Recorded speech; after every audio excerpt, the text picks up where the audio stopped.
So this story is pretty crazy. Apparently, some lady was at the Capitol with her husband, and they never actually went inside the building. When they were flying back, something happened. I don't know if this was on their way back, but they were on an Alaskan Airlines flight. Apparently weren't wearing masks. So they got into it with one of the staff members and got booted off and banned from the airline. Apparently then, someone from Alaska Airlines tipped off the FBI, making claims that these people were the ones who stormed the Capitol, and then or some of the people who did. And then the FBI, because this woman is of the right or similar age or whatever, decided to raid her home looking for Nancy Pelosi's laptop. It's a really weird story. And if you just look at the photos of the woman they're claiming was involved in stealing the laptop and this lady in Alaska, you can clearly tell they're not the same person. So what is going on? How has the FBI not figured out who stole the laptop yet? How have they not figured out who was laying pipe bombs around DC that day? Yet they're able to track down some of these, bumbling dotards who walked into the Capitol building. Maybe it's just low-hanging fruit. Maybe the reason the FBI goes after garage pull rope is because it's easy. You ain't got to do anything. We're going to go show up and then we're done with work. And trying to figure out who actually stole something, maybe that's really hard. Well, we'll talk about this. It's kind of a weird story, but we're going to be chilling today. It's a chill day. It's not a big news day. We're going to be talking about Dogecoin, which is skyrocketing, and Bitcoin crypto, and just the state of social media, free speech, and with stories like this and the FBI. I gotta say, it's been a bit of a pessimistic past couple of weeks, but we'll break all this down. Maybe all these people will become Dogecoin millionaires, or maybe Dogecoin is proof the system is just crumbling before our eyes because people are getting rich off of a meme. If you put $1,000 in a Dogecoin in January, you would have $1,021,000 right now. Something is wrong with the economy if that's the case. I'll tell you that. So joining us today, of course, is Bill Ottman. Hey. You want to introduce yourself?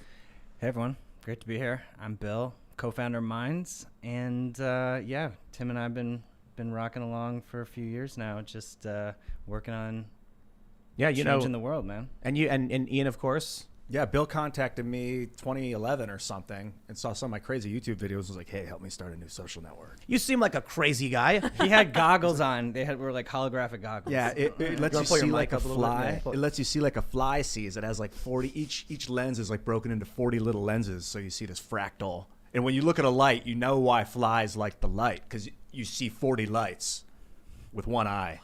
And it really draws you in. There are 4 lights. There are 40 lights. Ian Crossland. Yeah.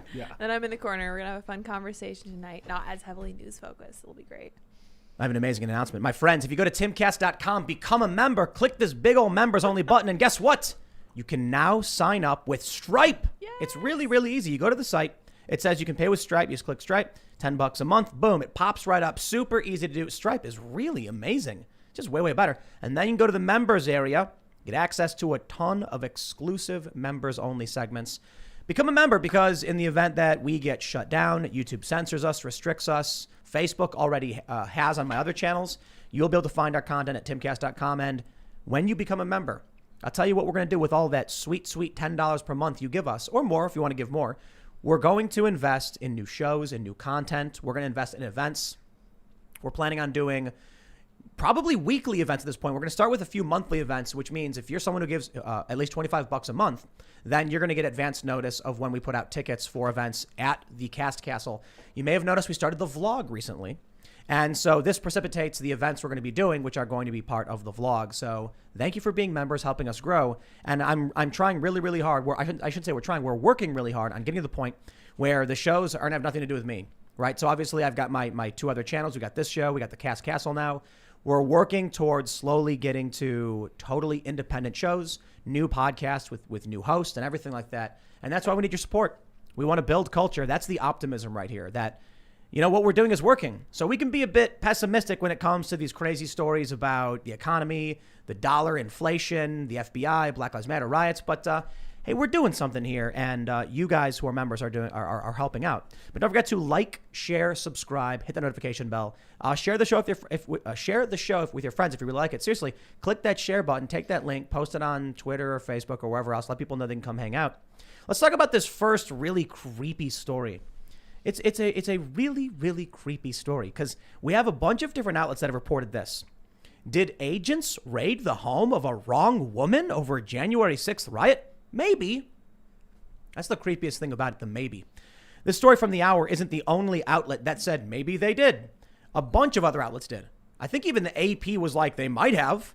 But if you go to Anchorage Daily News, apparently one of the only outlets that actually looked into this story, they have a photograph of the woman during the January 6th rally in which Trump was speaking in D.C., and a photo of the woman the FBI was actually looking for. Here's a funny thing. Okay, so maybe they're of similar age and their hair is kind of similar.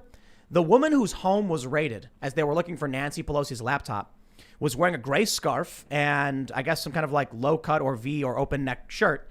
And the woman they were actually looking for has big hoop earrings and is not wearing a gray scarf and has some kind of, I don't know, weird flower pattern shirt. Clearly not the same person. So how is it that the FBI hasn't been able to figure out who stole the laptop? They haven't been able to figure out who was planting pipe bombs. What are they doing? I guess tracking down bumbling dotards who walked in confused. So here's where it gets really crazy. Apparently in this court filing, they mentioned that it was an Alaska Airlines employee who got into an altercation with these people because they weren't wearing masks. They got banned. And then I guess this is where it gets weird. Someone from Alaska Airlines looked up this woman's social media account, saw a post a few days later about being in D.C. on January 6th, not in the Capitol, mind you, just not in the Capitol building, just there because Trump was rallying, then called the FBI and tipped them off. And that was grounds for the FBI to go to Homer, Alaska and break this woman's door in and then go and search for a laptop. All right. Did they find it? Of course they didn't because this was the wrong woman. And now all these outlets are saying like, maybe it was the wrong woman. Okay. You know what? Fine. Let's play the maybe game. Maybe this woman shows up in DC to hear Trump speak. And then everybody decides to go into the Capitol. So she takes off her jacket, takes off her scarf, throws it away, puts on a totally different shirt, attaches new earrings all within the span of, a couple hours, I guess, while people were outside marching around.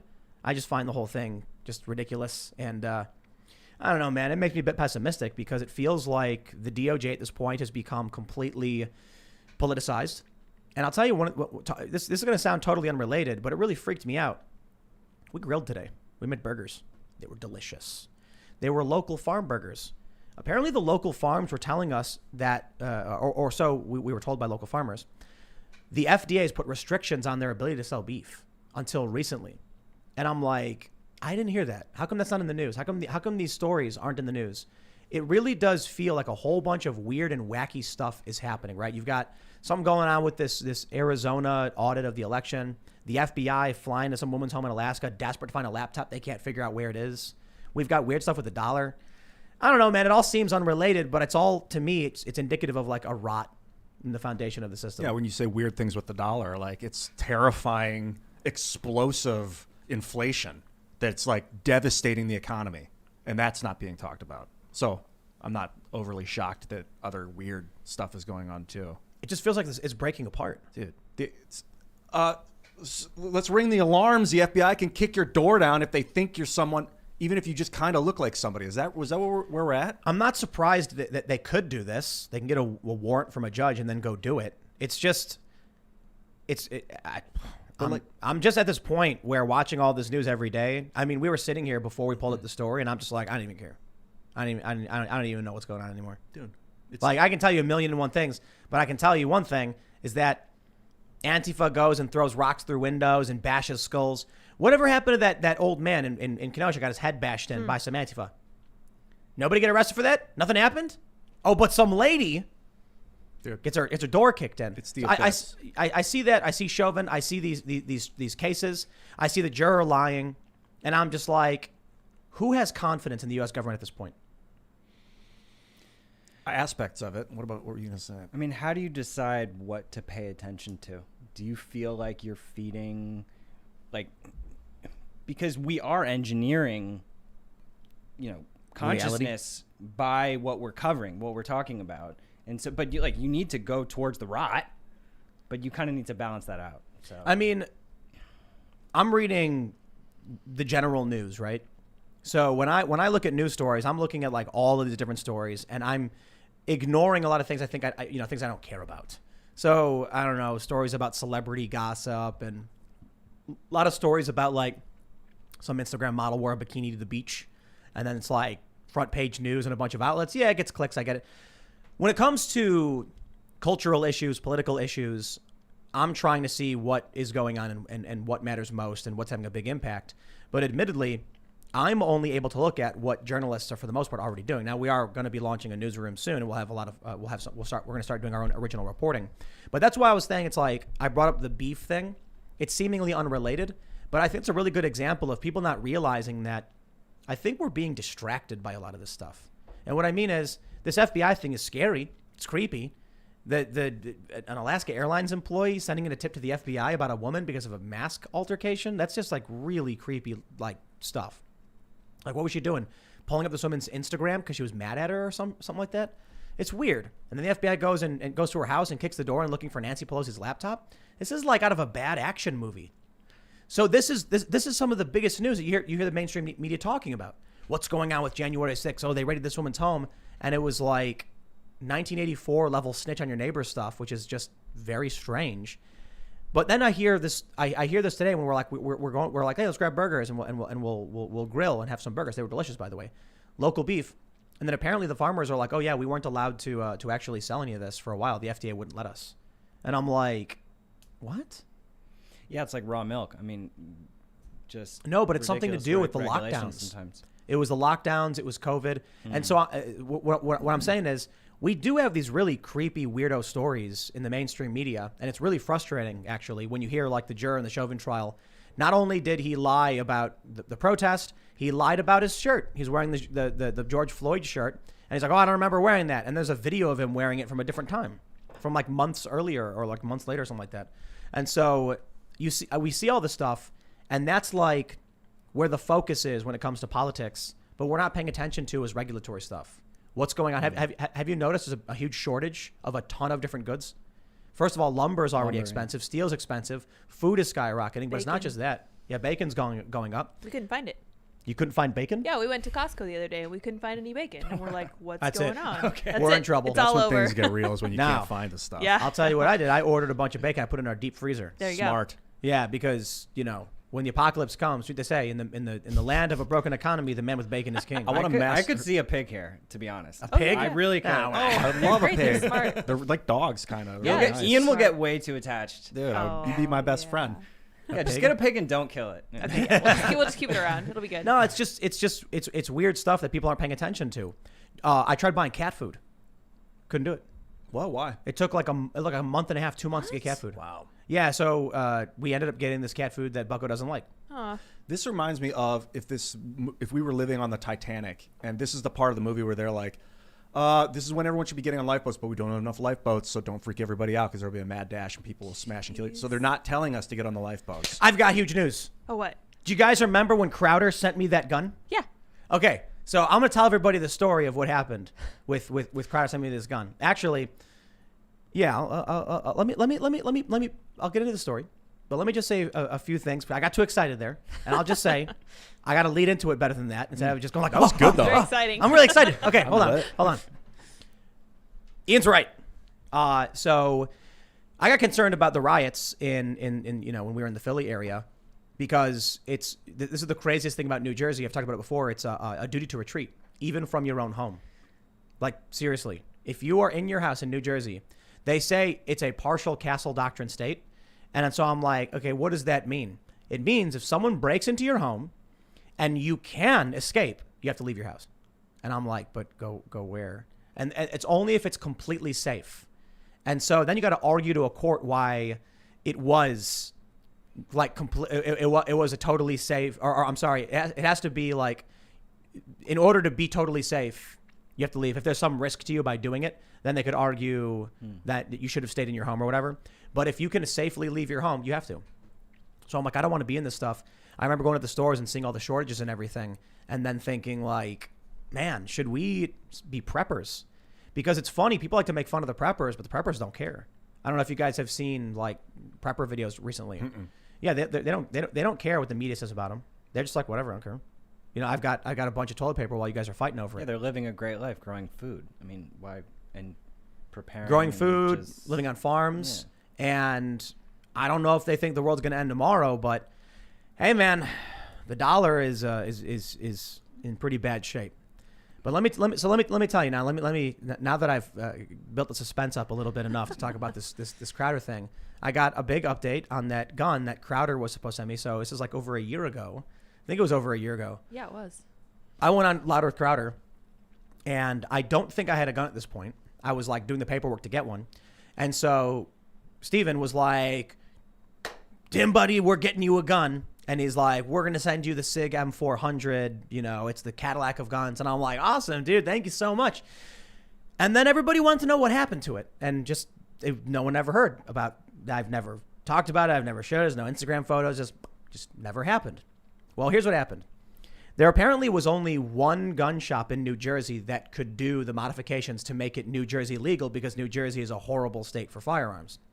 And so Crowder's team ended up sending it to the one shop that could take it. The only problem, it was about 70 miles away from where we were. And that would mean driving for about an hour and a half in the middle of a day where I'm working mornings and nights and on weekends, and I couldn't do it. I'd have to drive up there, fill out the NICS background check form, drive back home, wait 3 to 5 days because I was on a delay list, then drive back and do it again. I'm like, I can't do that. Like, I got a company to run. I got shows to do. There's no point in the day which I could leave and go do this.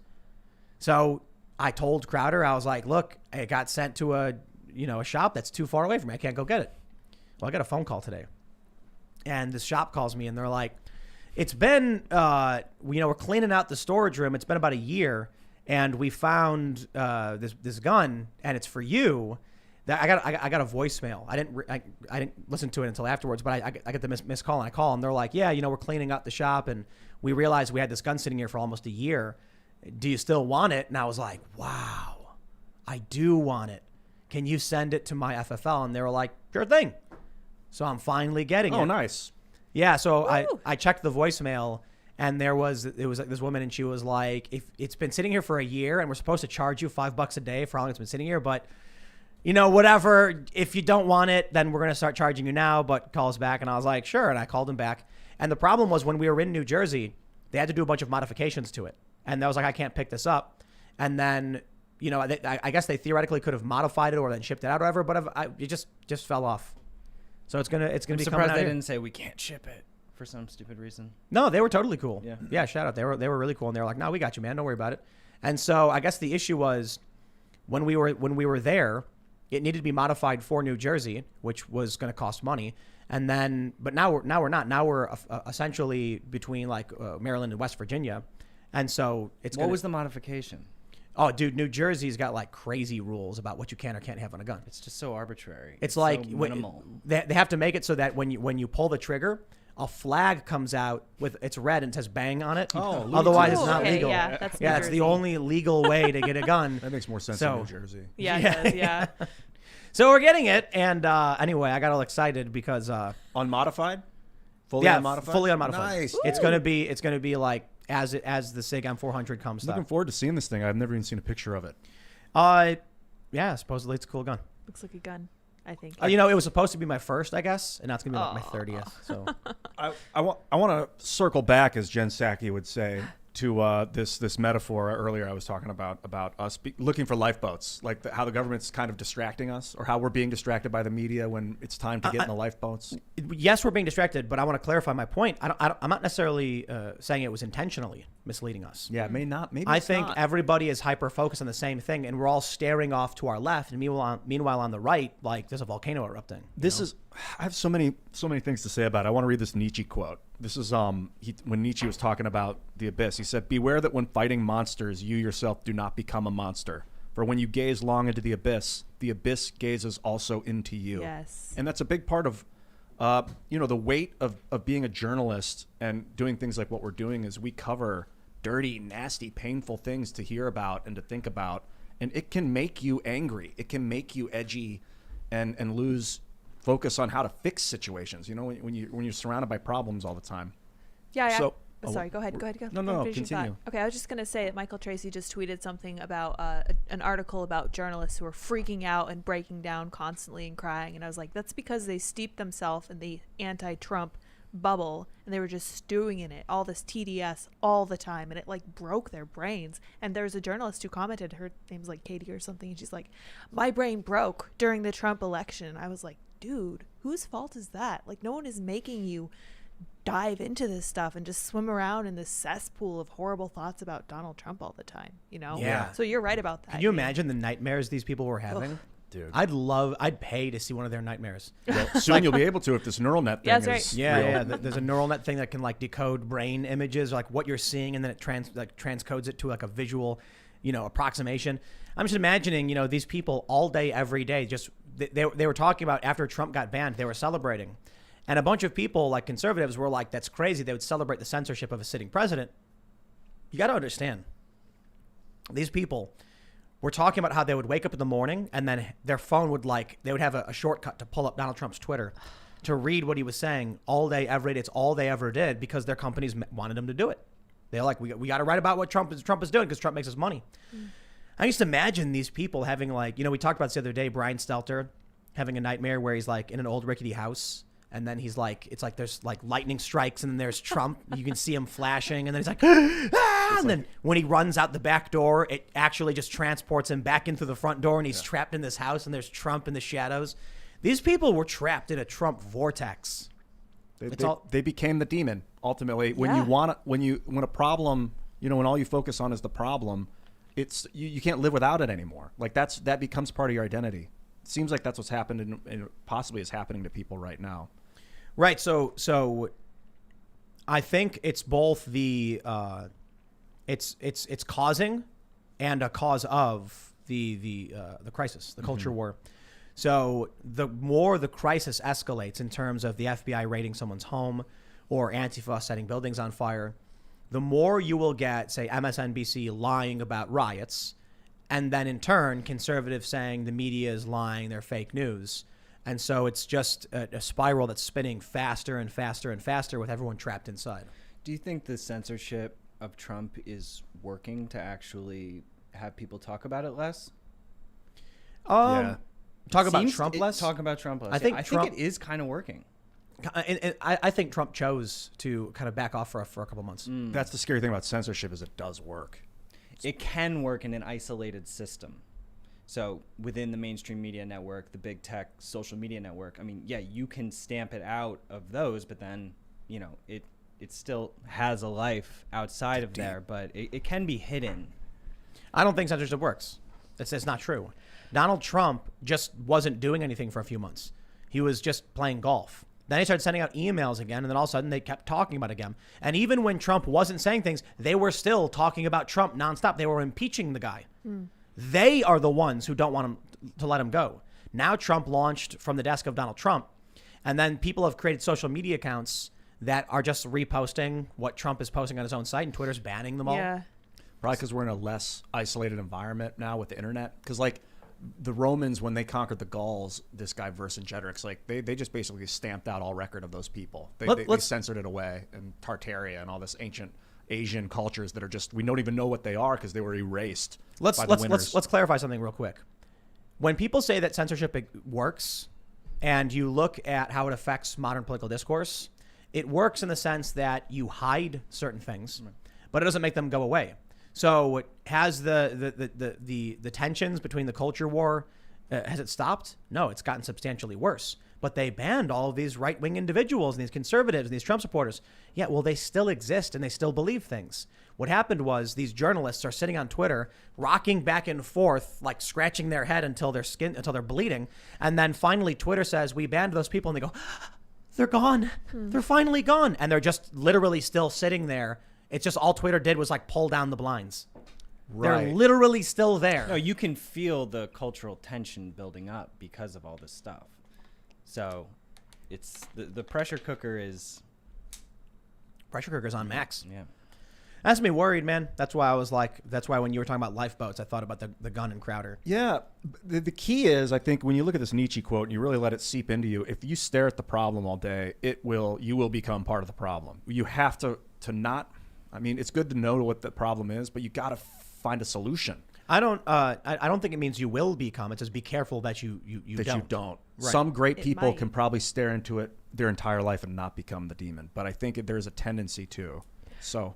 This Alaska Airline thing really unsettled me because it reminded me not of 1984, which is technically fiction, but of actual historical events like during the Soviet Union, those nice people who just silently sat by while their neighbors were rounded up. They didn't want to think about politics. They just wanted to go about their day, and then they would turn in their own neighbors. This is what Gina Carano got in trouble for. She was right. I just heard a number that said that in the Soviet Union, 2 in 5 people were informants for the state. Yes. That meant that somebody in your family was an informant, and you couldn't talk about anything. So you can talk about censorship working. Get people in your family involved on the government payroll. You see, you know why they had to round people up and send them to gulags, Ian? Because the censorship wasn't working. That's true. They had shut down any anti-state media. It was all propaganda, but people still were talking and spreading information.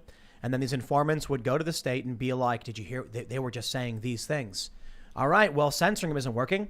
Send them to the gulag. Got to excise them from society was the only way.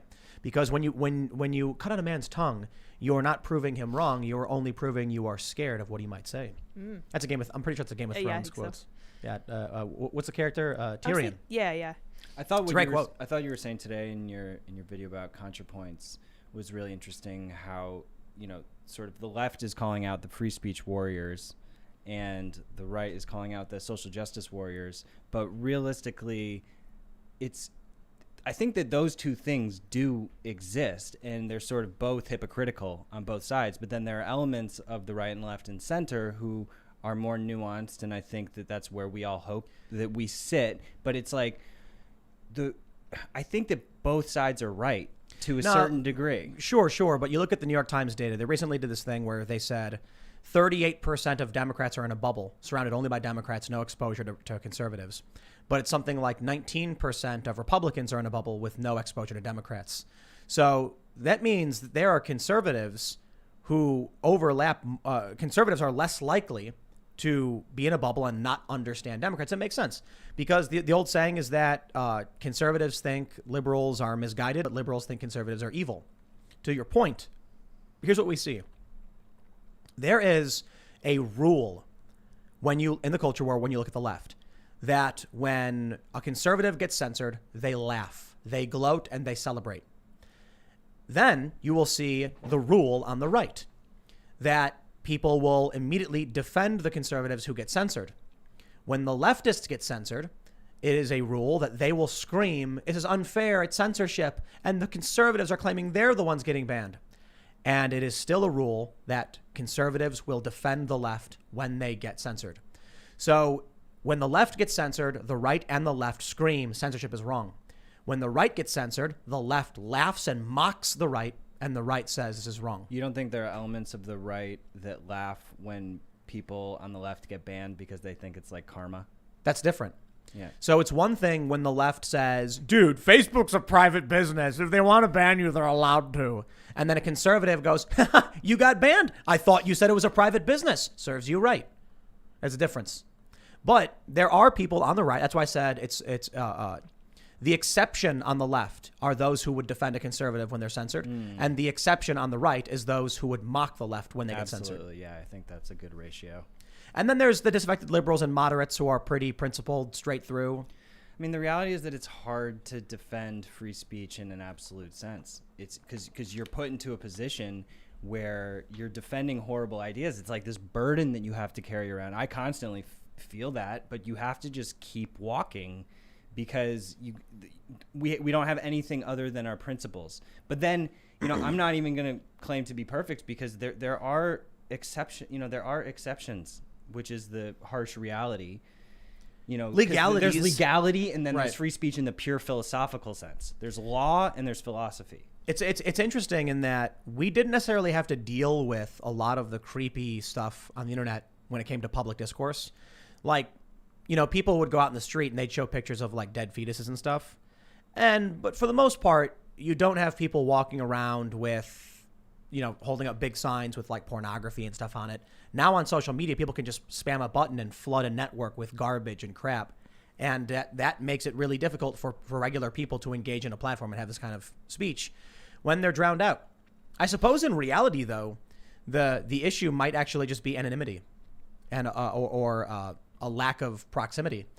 Why won't someone show up to City Hall carrying, big posters of, pornography? Because they'd have to be there holding it themselves. And then people would see them and judge them, and they'd feel bad and be worried about their access to resources.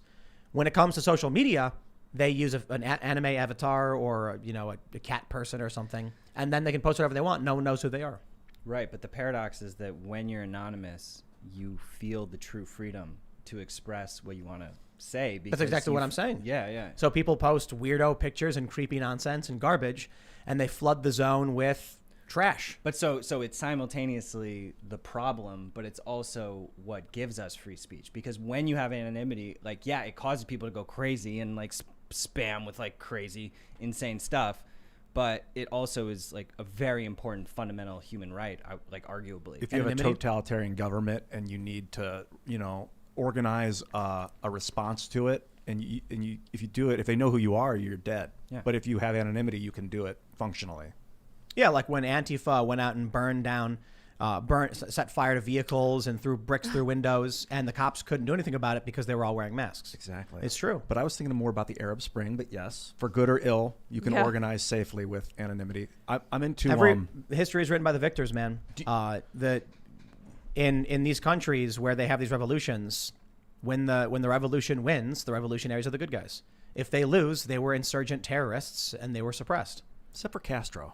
Because we had media now. We have TV and radio, so we can remember how, what was that guy's name? Che Guevara putting the bullet in the guy's head or the girl's head. That image, you ever see that Che Guevara image where we love Che Guevara? People wear a shirt with his face on it. He was a psychotic murderer. I mean, he was a murderer. He was a cold-blooded murderer. But the Motorcycle Diaries was a sick movie. I didn't see it. Is that about him? Yeah.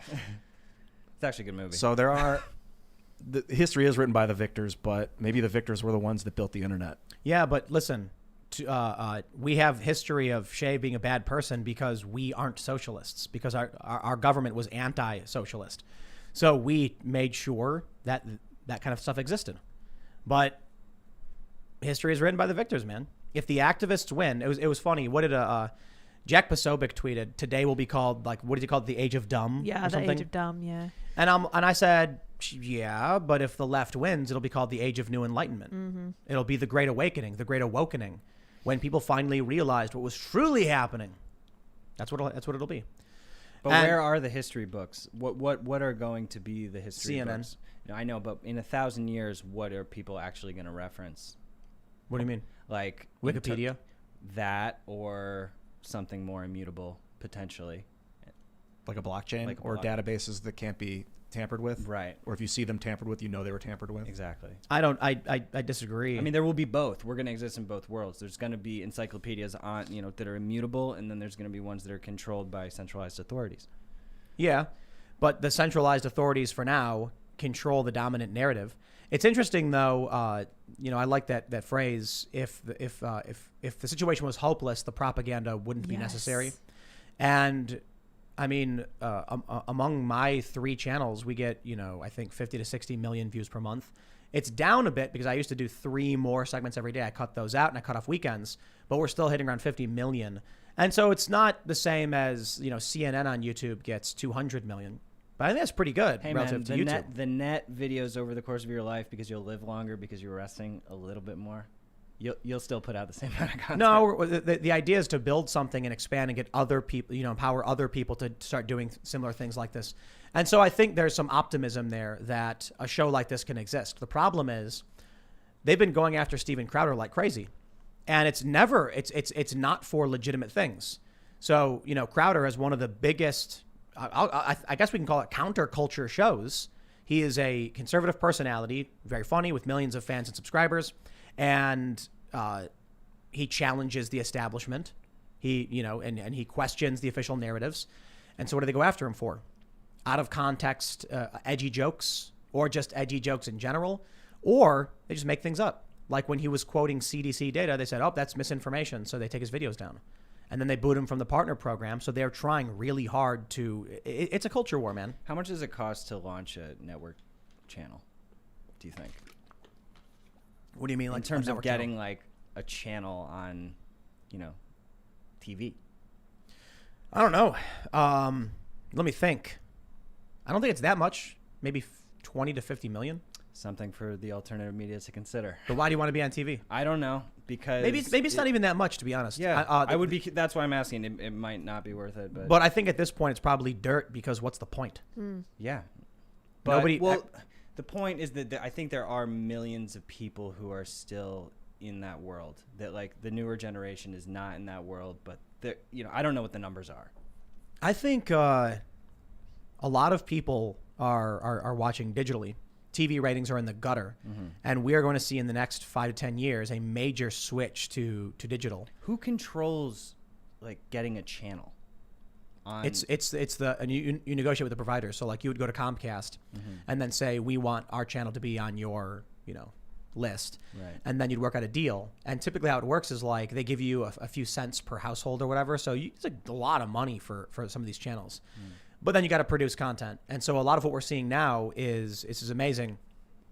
MTV, for instance, they just do reruns of ridiculousness. I love it. Vice Land or Vice TV or whatever they're calling it these days. Vice was supposed to have their own cable channel, and they finally got it. They just started doing reruns of movies. Yep. You'd like turn on Vice and it would be like, Groundhog Day's on.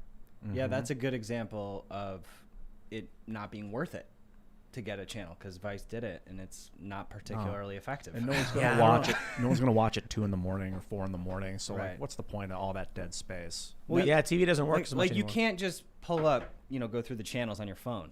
You would think that the providers would start to do that so that you could just go through the channels. Everything's on demand now. Right. So Hulu is way more relevant than cable TV. So it's like if I want to watch Star Trek, I just go to Netflix or Hulu. I had an opportunity to do like a radio show. They were like, "Hey, let's do this radio show. It's going to air at 8 p.m. on Tuesday." And I was like, "Okay."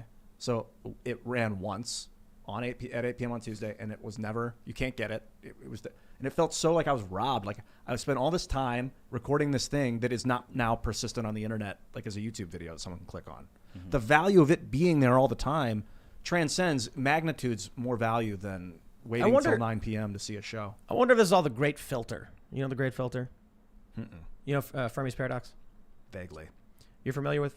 No? Yeah. So the idea being, if the universe is so vast, then surely there's intelligent life. If there is, how come we haven't seen any signs of it? And there's a bunch of hypotheses about why that may be. And the great filter is one of them. And that's when a civilization reaches a certain point and they just get filtered out of existence, right? Something happens to intelligent species that they wipe themselves out. And I'm thinking like everything we're looking at right now, maybe it's like yeast in a bottle, just eating the sugars and farting ourselves to death. But in reference to what you're saying about YouTube and stuff, maybe it's just that we have billions of hours of content every single day, every perspective. And at a certain point, there's just too much static. It's like there was a period where everything was noise. It was chaos. Then we built upon it this civilization, this order. And then continuing our expansion of technology, it's going back to static, to noise. If you were to actually look at the raw feed of YouTube, like the fire hose of all the videos being uploaded, I bet it's nonsensical gibberish and garbage. It's like a 7-second video of like a chicken looking at a camera and then a hamster just walking around. Then there's like some little kid staring at the camera confused for 3 minutes. And then a family, it's just a whole bunch of nonsense no one ever sees. Right, but it's both. I mean, we also have so much access. Like, I feel like I learn faster than I used to. I do. Probably not when I was a baby. Like, you learn the most when you're a baby. But the amount of information that we're getting now the velocity is so high that we're probably evolving faster in certain ways as well. I think that baby things, maybe it's true, like scientists. Get a baby. I recommend it. No, hold on. How long does it take a baby to start speaking? About a year. A year. And in what way do they start speaking in a year? Just sounds that vaguely resemble. I think they say on average in 44 weeks to master a Romance language if you're a Germanic or Romantic speaker, and 88 weeks for an East Asian language like Chinese. So in 1 year, you can be fluent in German or French. A baby can mutter some words. We should do a challenge of like a super smart person versus a baby. No, I learning think a language for a year. It's not that, people always say this like, oh, it's so easy to pick up when you're a kid. Well, it's because you're not doing anything. Also, your brain is lit up like they do studies, fMRI exams on people with LSD, and their entire brains light up and they're active like the right and the left hemisphere at once. And that's how baby brains are. They haven't learned Well, how they're to filter stuff out trying yet, to so learn they're just as much. learning Well, everything. there's such high demand and need for them to communicate because it's when it's your first language, like your body is forcing you to figure it out so that you can achieve certain things that you want to achieve, which you don't have that need when you already know one language. That's not true. I mean, depending on where you live, maybe you move somewhere and you have to. Exactly. Yeah, that's true. And yeah. you'll pick up the language super Very quick. true, yeah. And so I was reading, it says on average it's 44 weeks. I don't know what the study was. I read it on Reddit or something. To master, if you speak a Germanic or Romance language in 44 weeks, you can be fluent in another language. If you are actively pursuing and speaking and using that language, All right, you'll be well, fluent. let's launch the study. Well, I mean, I guess the they already game show. exist. Dude. How long does it take for a child to get to the point where they're having a conversation like this? Probably 4 years old. I mean, At 4 years, they can be discussing the nuance of economic policy. Probably the smartest kid in the world, I would argue, could keep up. I think around Smartest 4-year-old on the planet. There you go. like 10 or 11 maybe. They're having a conversation, but mostly asking questions due to their lack of exposure to information and context. So it's not an issue of ability; it's an issue of just time. Yeah. You know, we've had more time to learn things and understand history. I mean, there are videos. There's one video of this Chinese boy playing Chopin Fantasy Impromptu. He's 3. I'm telling you, it's madness. I mean, and it's probably he's been trained by his parents in a very borderline abusive way. I don't want to accuse anything, but it's insane. And that's something that none of us could do, and it might take a decade to learn. So, you know, there are, but that's the exception. Let's get back to talking about the apocalypse. Yeah, we're talking about how do we start talking about? Well, we're talking babies? about yeast farting itself to death in a petri dish, and I think this mass influence of information is causing interference in our ability. So that's the static. Is this weird influence in tide pools? What would happen is organisms would live at one level of the tide pool vertically. So petri dishes are kind of they're only 2-dimensional. They don't really have up and down. You can't really get out of it. Normally in a tide pool, if an area of the tide pool got too acidic or too dangerous for these organisms to live, they would come together and form a new type of organism that could float up to a different strata of the tide pool and essentially evolve into a new organism collectively. They would come together and create a new organism. Now, in petri dishes, you don't see that because they're 2-dimensional. They don't have anywhere to go, so they eat them, they die. But in the tide pool, our nature is to come together, form a new species, essentially, and then move somewhere where we can thrive. I think decentralization needs to happen. It needs to happen fast. I think people need to get out of cities. I think they need to go to more rural areas. They need to start learning how to take care of themselves and be self-sufficient. And so we got rid of one of our. We have we have a front lawn. There's a walkway dividing the lawn. We got rid of one side of it and turned it into a garden. So we're going to be growing a lot of our own food. Not nearly enough to sustain the amount of people who are living and working, but it's a start. And I think people need to do that. We also have chickens, so we're going to have a bunch of eggs at some point in the next couple of months. And I think having some reliance on yourself is really important.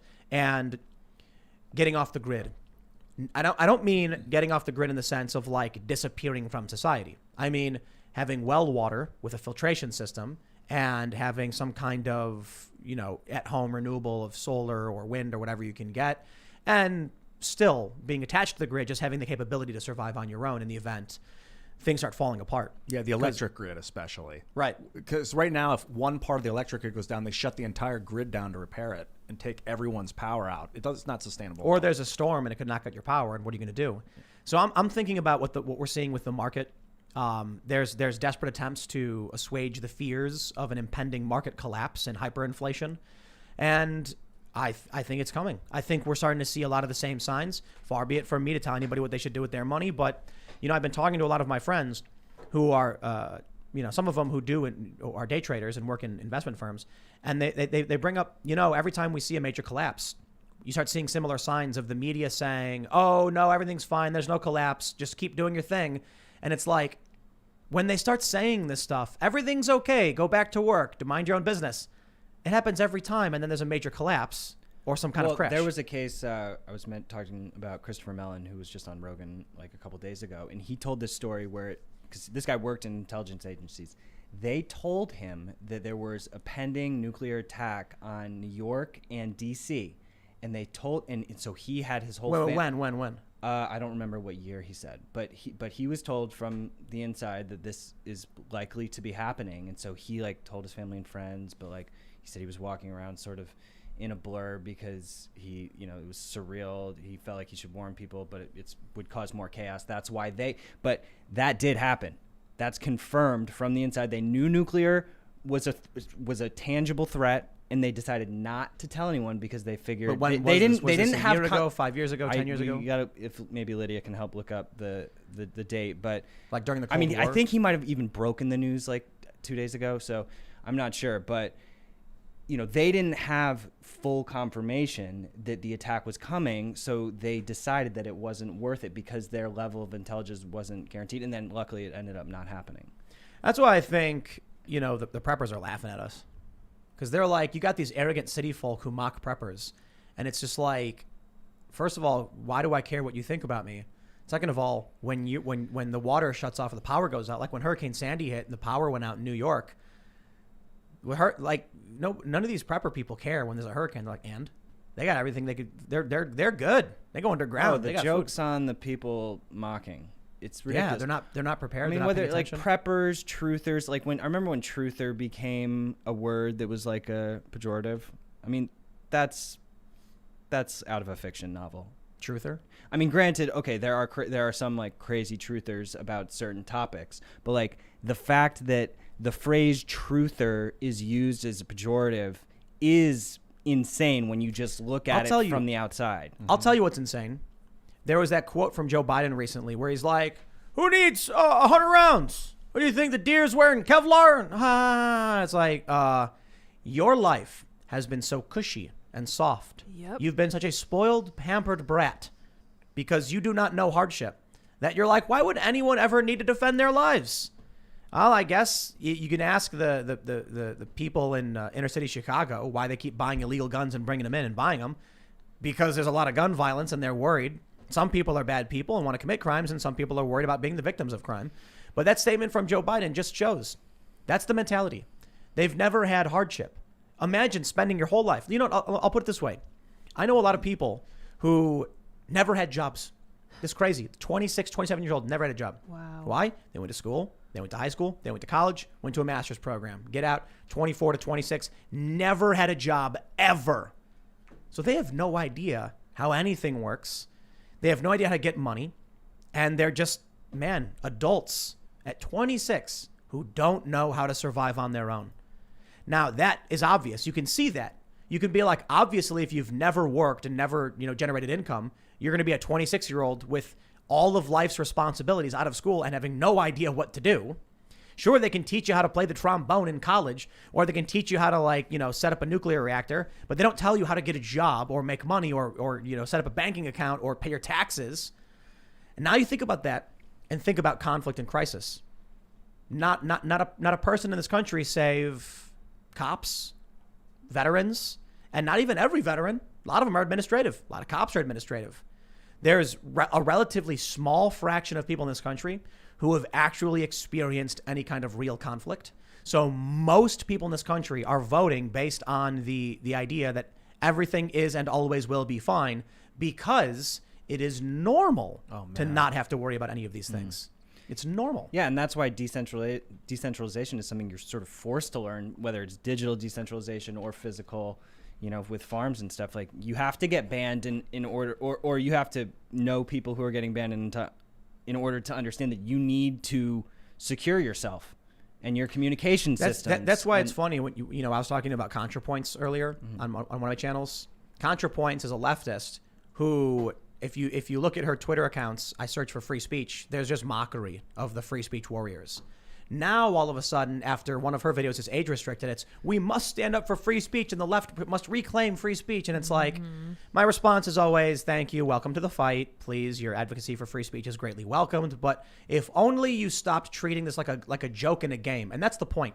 People who weren't being oppressed, the people who weren't being targeted by a system, who did not know hardship, were laughing at those who were saying we need to be prepared and fight this, because they weren't experiencing the problems. This is the funny thing now. You can see something so plainly obvious. What do you do when the power goes out? I don't know. The power never goes out. If it does, someone fixes it for me. What do you do when the power goes out and doesn't come back on? What are you, some kind of dumb prepper? Okay, well, listen. You can keep betting on this idea that life is and always will be a golden age just for you. Or you can look at history and recognize, for one, golden ages come to an end. And two, the natural state of life on this planet is constantly stressed out, running, and struggling to survive. I did play a game of Civ where I went from golden age to golden age to golden age to golden age for like thousands of years. Yeah. So what was your strategy? I don't know. I was playing on easy. Cultural. Oh, get out of here. It was cultural science based. Culture and science. Yeah. Yeah, you were playing on easy mode. I think I was playing on like normal, like Prince or something, above average, not hard, not super hard. I think it's the same reason people sit on big tech apps, because they have no reason to leave. I mean, they haven't experienced what people involved in these issues have experienced. They're not, real journalists who have experienced censorship in international countries. I'm talking about international journalists who are like, really getting censored by governments and whatnot. And so, you have to experience it. Do you see this really great video from last year where someone from the BBC is interviewing the president of Azerbaijan, and they're like, your record on press freedom is abhorrent, and he was like, what about Julian Assange? And then it's just like mic drop. He's like, you've had this guy locked up for how many years, holding him as a hostage, and then you're going to talk to us about press freedoms? And she's like, well, I'm not holding him. Your country is doing it, so don't come to me and criticize me. And it's like, I'm pretty sure they have a very bad track record on journalism, so they don't get any free passes. But why should the UK? Why should any one of these countries or the U.S. even pretend that they're doing well? Now, keep in mind, I love when the left claims like press freedoms in the U.S. under Trump slipped worse than Somalia or whatever stupid garbage they were saying. What you have now, there was a tweet from this journalist, and she was like, I ordered a bulletproof vest that I need for doing journalism in America, and it was too small. And I was at one point kind of glad it was too small, that my bulletproof vest that I need for journalism in America wasn't going to fit me. And I'm like, it's too big. She was too small. She was too small. Yeah, it was too big for her. The point is, she was clearly trying to make a point about, I can't believe people in America would need to wear a bulletproof vest. What do you think the world is like?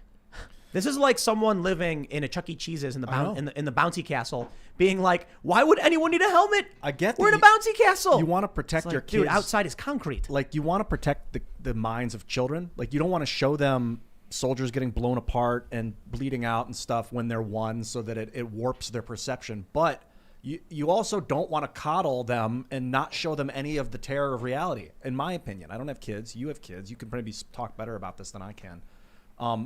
And I don't even know, like, how have you been navigating that? Do you want to talk about that on? Yeah. Like, well, that's kind of what was interesting about when we all first experienced the internet. You go and you find the craziest shit that you can find. I remember like live leak videos, man. Yeah. Just like, oh, there's a guy getting murdered again. Mm-hmm. It's like watching it and just like, wow. I could rail off. 2 girls, so 1 much cup. Trauma. Oh my gosh. Motorcycles hitting people in the head. I mean, Faces of Death. Remember that? Yeah. Yeah, I don't know the answer to that. I think you need to ease a brain into the reality, but you don't want to shelter them too much. That's for sure. It's tough. It ain't easy. Yeah, but we have a generation, and we have what now, like 3 generations of ever increasing padded walls. So what's happening is now you have all of these urban liberals who, it's like WALL-E. It's like the morbidly obese people in their hover chairs floating around where things are being done for them. They live in these big cities. You know what I got to say? There's COVID may have been really, really bad, but at least one of the positives, because there's nuance in all things. I know a lot of people are going to be like, it's controversial to say that there could be anything good coming out of something bad.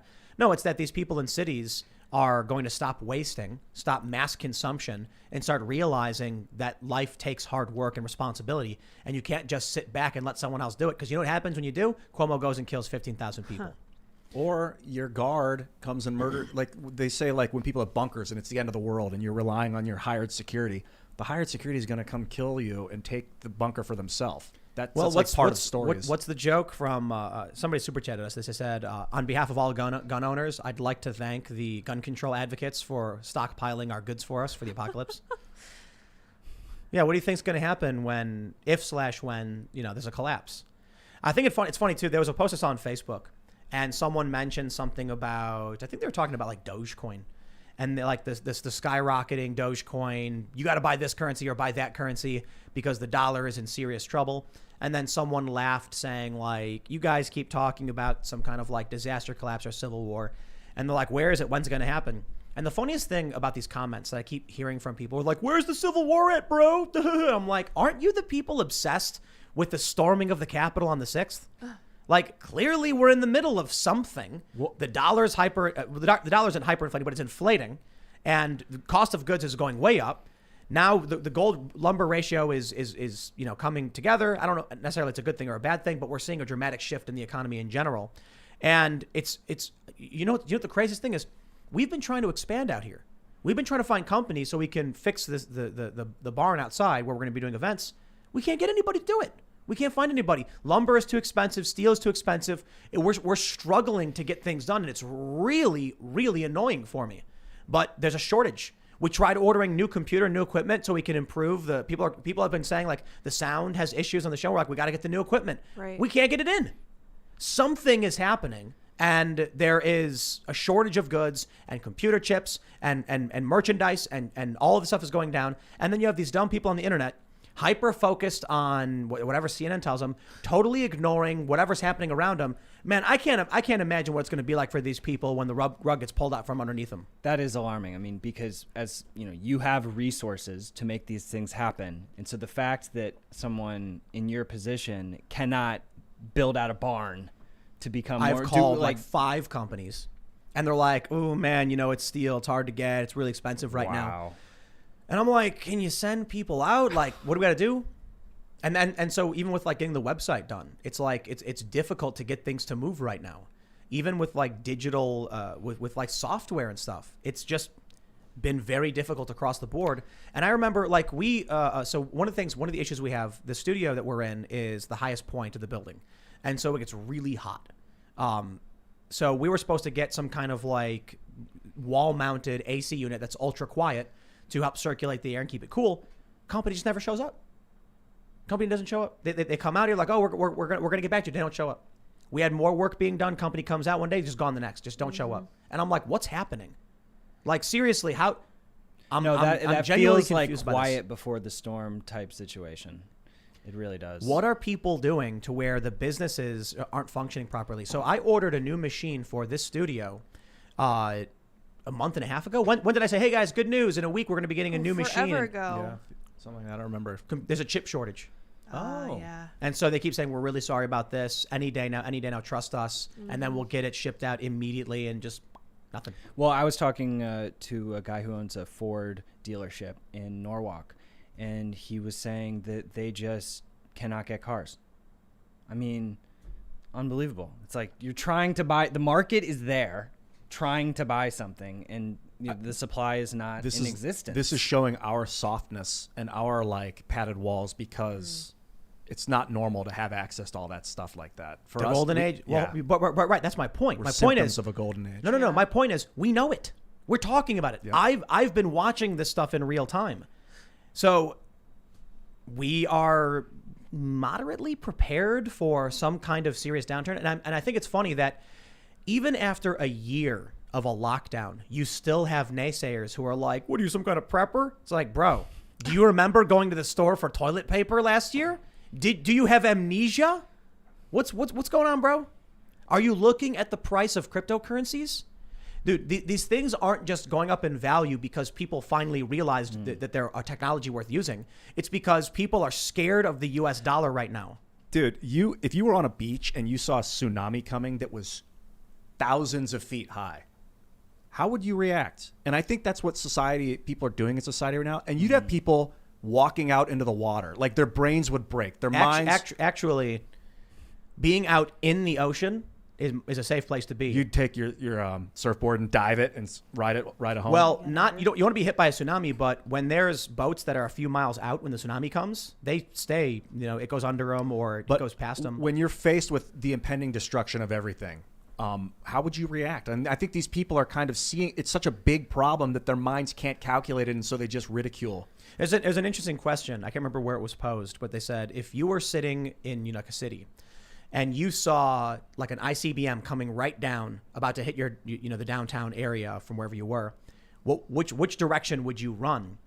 And the point was that if you truly understood the power and the range of the ICBM, you would run towards it.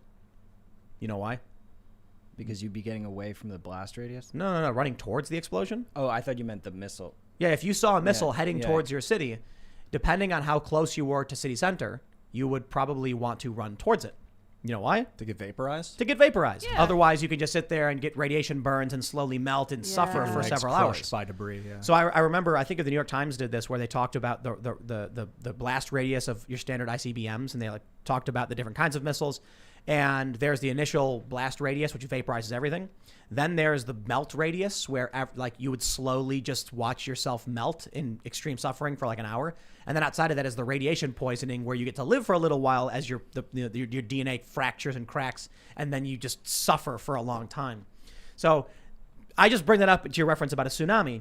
Depending on where you were, you can accept your fate and try and get it over with quickly, or you can run and try and survive. It's tough. It's hard to know what to do, but I think most people would just say try and survive always, no matter what. But when you're faced with something where there's no survival is not an option, and you're just like, okay, there it is. This is it. How do you respond? Do you acknowledge it? Do you still logically try and formulate a solution? Can you? Well, are you? Or do you just break? I think it depends on. You know, I think kind it of is a rhetorical question. Have you ever seen that meme where it's a bell curve of IQ, and at the very back, it's this like deranged looking person who seems to be kind of messed up, IQ 0, and they say God is real. Then in the middle, it's the average IQ, and it's a person saying I'm an atheist, and then all at the high end, it's a person with a gigantic brain saying God is real. Yeah. I think it's kind of like that. I think a lot of really smart, and I'm not saying religious, but like a lot of really smart and philosophically mature individuals would see the sun exploding and the wave coming towards them, and they'd sit down and they'd close their eyes. Then you'd have a lot of really dumb people who would probably sit down and be like, wow, and they'd close their eyes. And then you'd have a lot of average people who would be screaming and flailing and ranting, not understanding what to do. The midwits, the people of slightly above intelligence who know just enough but not enough. They know enough to repeat what they've heard. I think they're smart.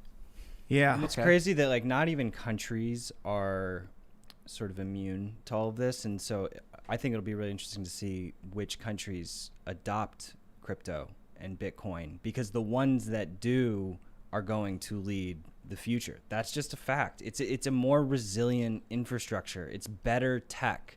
So if they just ignore the problem, they're gonna get left behind. If I was a conspiracy theorist, I would, if I was to push one, I would say that there's special interests that want a total collapse of the U.S. and the global economy, so that they could have some kind of reset. Like a great reset? Yeah, maybe like a great reset that just resets global capitalism with a new system. You would need a new currency. And obviously the authoritarians would want to be able to track every transaction. So they would need some kind of like public ledger, like a chain of maybe like blocks. Where you put blocks where on you it? can see each transaction. What would you call it though? Well, because it's a reference to like, computers and Chain block. Well, no, because it's a reference to computers, but also currency. It would be something like byte or like bit, and then like money or coins. So maybe like Bitcoin. Yeah, Bitcoin. Yeah, Bitcoin. Something like that. Byte Yeah, dollars. that's what I would call it. So you create a trackable currency and then wipe out fiat and put everyone on the trackable currency. Yeah. Then you know what everyone is spending at all times. Of course, people would try and create things like Monero. They would try and use alternative currencies that retain value because they can't be duplicated. But ultimately, I think Bitcoin's going to hit $1 million, and I think the reason it is because we need. The government would love to have this system, this global transfer of value that they can easily watch and everyone can watch, and it's the panopticon. There are benefits to them, but that's why they're going to be launching their own digital currencies that are not Bitcoin, because they don't control Bitcoin is the reality. There are surveillance benefits that they get from Bitcoin, but they don't. Bitcoin empowers the people of the world. Bitcoin's much more. Bitcoin was not created by the government and conspiracy. That's a fact. I gotta stop you right there, Bill, and tell you the currency of the people is not Bitcoin. Oh, here we go. I'm It's ready to Dogecoin. fight. I'm ready to fight. It's Can Dogecoin. we get in the ring? Yeah. Dogecoin. What you don't big think Shiba Inu's head. you don't think it's Dogecoin? I think that it has really cool characteristics like that are fun and of the people, but it's not architecturally built for the people. Hold on. It's architecturally built to screw people over. Well, hold on. All right, we'll talk about that. But let me tell you the story. Dogecoin is up 12,000% since January. Here's how much money you'd make if you invested $1,000 in January. If you bought Dogecoin at the beginning of the year, you've enjoyed massive gains over the past 4 months. A $1,000 Dogecoin purchase on January 1st at a price of less than a cent per coin would be worth $121,052 at Wednesday's high of 69 cents, a gain of more than 12,000%. My friend, Dogecoin, it's going to the moon.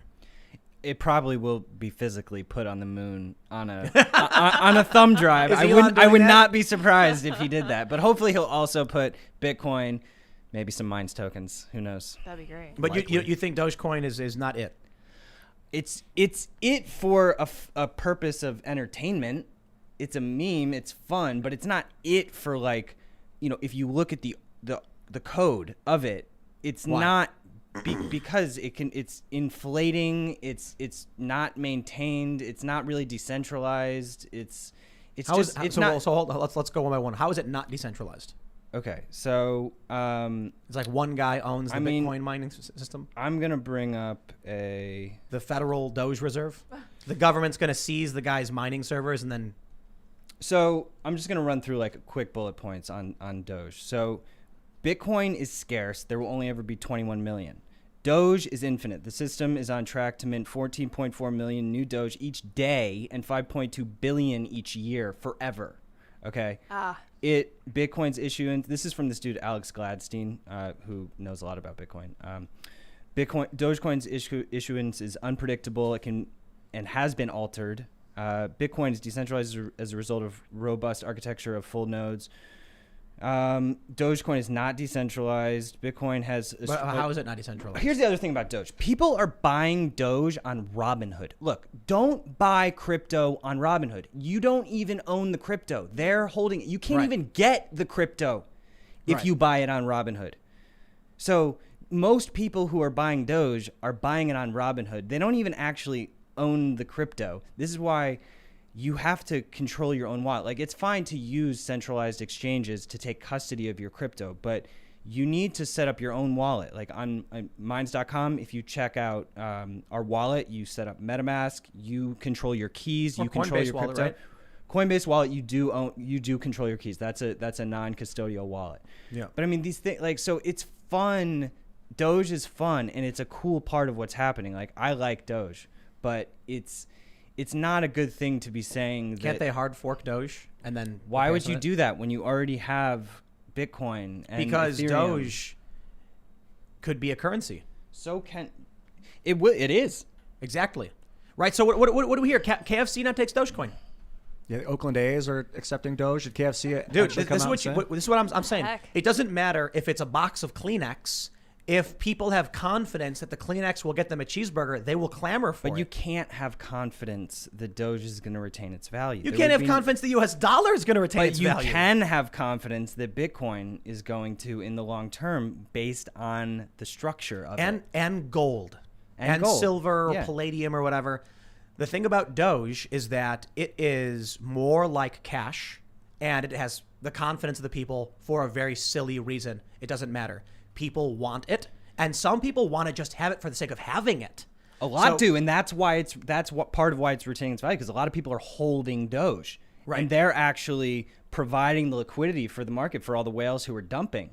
So you know, the bag, you know, the retail, the people are getting left holding the bags of all the people dumping, and it's just it's a joke. Let it be a joke. Don't like. It really the structure, it could be altered in the future to become better, like he was saying. You know, it can the code can be altered, but there's not an active development team around Doge. Why not? There could be. If you've got a building in the middle of Manhattan that's just falling apart, eventually someone's going to be like, "This is prime real estate. We can fix this up and make it something better," because everybody wants. Honestly, to hang out I there. hope so. I hope that the development energy around Doge gets revitalized and, like, you know, similar in the way that Ethereum is run. Like, so Bitcoin is arguably more decentralized than Ethereum, but the cool thing about Ethereum is that it keeps innovating, and they have decentralized governance. Yeah, what are they doing now? We were just talking about this the other day that in July they're going to start deflating the currency or something. Yeah, deflating Ethereum. Yeah, they're introducing a new proposal which burns the base fee to the miners for all the transactions. So there will be a deflationary force in Ethereum. So that means Ethereum will just start skyrocketing in value. Who knows? It would be a pressure point to cause it to. The thing about Ethereum is there's so much developer energy. There's so many decentralized apps like Minds that are leveraging the Ethereum network, and we integrate Bitcoin as well. But Doge doesn't have that energy. It's fun, but it would be nothing without Elon. Let's be real. It would not. He is the one 100%. Fueling It'd be it. worth 2 He's cents. gonna go on. He's gonna go on SNL. People think he's gonna do a Dogecoin skit. It's gonna hit $1, and then the whales are gonna bail out. Yes. So get ready for that and time it. I don't care. Honestly, sell before SNL. No, I disagree. Well, hold on. Not financial. I'm not gonna give it. Yeah, no advice to anybody. I don't. Why does everyone say that? Because you get sued or something? You probably don't have to. I don't know. It's Everyone just stupid. says it. Yeah, it's a meme in and of itself. It's. Here's what I'd say. If you can afford to keep your Doge, you should. In 2014, that's when Doge came out, right? Wow. Was it 2014? I'm not sure. I had at some point, I don't remember when, on some exchange, I had thousands of Doge. And I was laughing how stupid it was. And everyone was laughing, and it was a joke, and it was like such currency, such crypto, wow. And everyone was, ha, memes. And then I was like, whatever, and I lost them. I have no idea where any of these coins are. Now, it's worth, 60 cents or whatever, and I'm like, it'd be sure great to know what happened to those coins. But I said that about everything. I had a computer with like Bitcoin on it, got destroyed and didn't care and just threw it away because it was like $1 worth of Bitcoin that's now worth like a couple $100,000, and it's all gone. So that's why I'm like, you know what? At this point, there were some other currencies that I had purchased a decent amount of, like way back in the day, because I was like, at some point in a few years, one of these currencies might go from like 1 cent to 5 cents, and I'll be really happy. And then I just got paper hands, and I was like, I just rather have Bitcoin, and then I switched all back to Bitcoin. And while Bitcoin has performed beautifully over the past several years, there are some currencies that I wish I held on to because the gains were from like 1 cent to like $1, which is way better than Bitcoin was. So now I'm just kind of like, man, maybe we're seeing the Dogecoin memification or whatever, but I'll tell you this. I'm going to keep it. Yeah. I just like Why not? You're not going to make the same mistake. You made the mistake before, so you don't want to make the mistake again. I also don't have so much Doge that I'm going to like become rich off of it or like become poor off of it. It's like maybe if I had 10 million Doge or something, I'd sell and be like, I don't want to play that game. Right. But I don't. I have very little, Most people probably have only a little bit anyway. That's sort of the thing that is sort of a sickness in the crypto space is actually people just trying to get 10Xs. Right. And they're manipulators. The thing that I love about crypto is that you're sort of voting with your resources. So I don't like to participate in tokens that I just think that their value is going to go up. It's not, why are you giving energy to that? So I'm not saying never, maybe there's a place for it, but Bitcoin is changing how society works. And that's why it's an amazing thing to put your money into it because you're helping that happen. We should set up Doge ATMs. Yeah. That's a good idea. I wouldn't be surprised. You can't stand Doge? No, I just can't. It's so fake. It's such trash. It's a trash coin. It's the ultimate trash coin. Huh. Elon Musk is the ultimate troll. He's he's hilarious. I love him. And do you think Elon has like a billion Doge? Yeah. Oh yeah. He probably went. His kids are mining it. Oh really? Yeah, he said it. I saw something. So you said Doge isn't decentralized. Well, there are miners. But it is partially decentralized, but it's not nothing compared to Bitcoin. So it's a variant scale of how decentralized is this token whenever you're looking at a crypto? Right. And certain cryptos are more or less.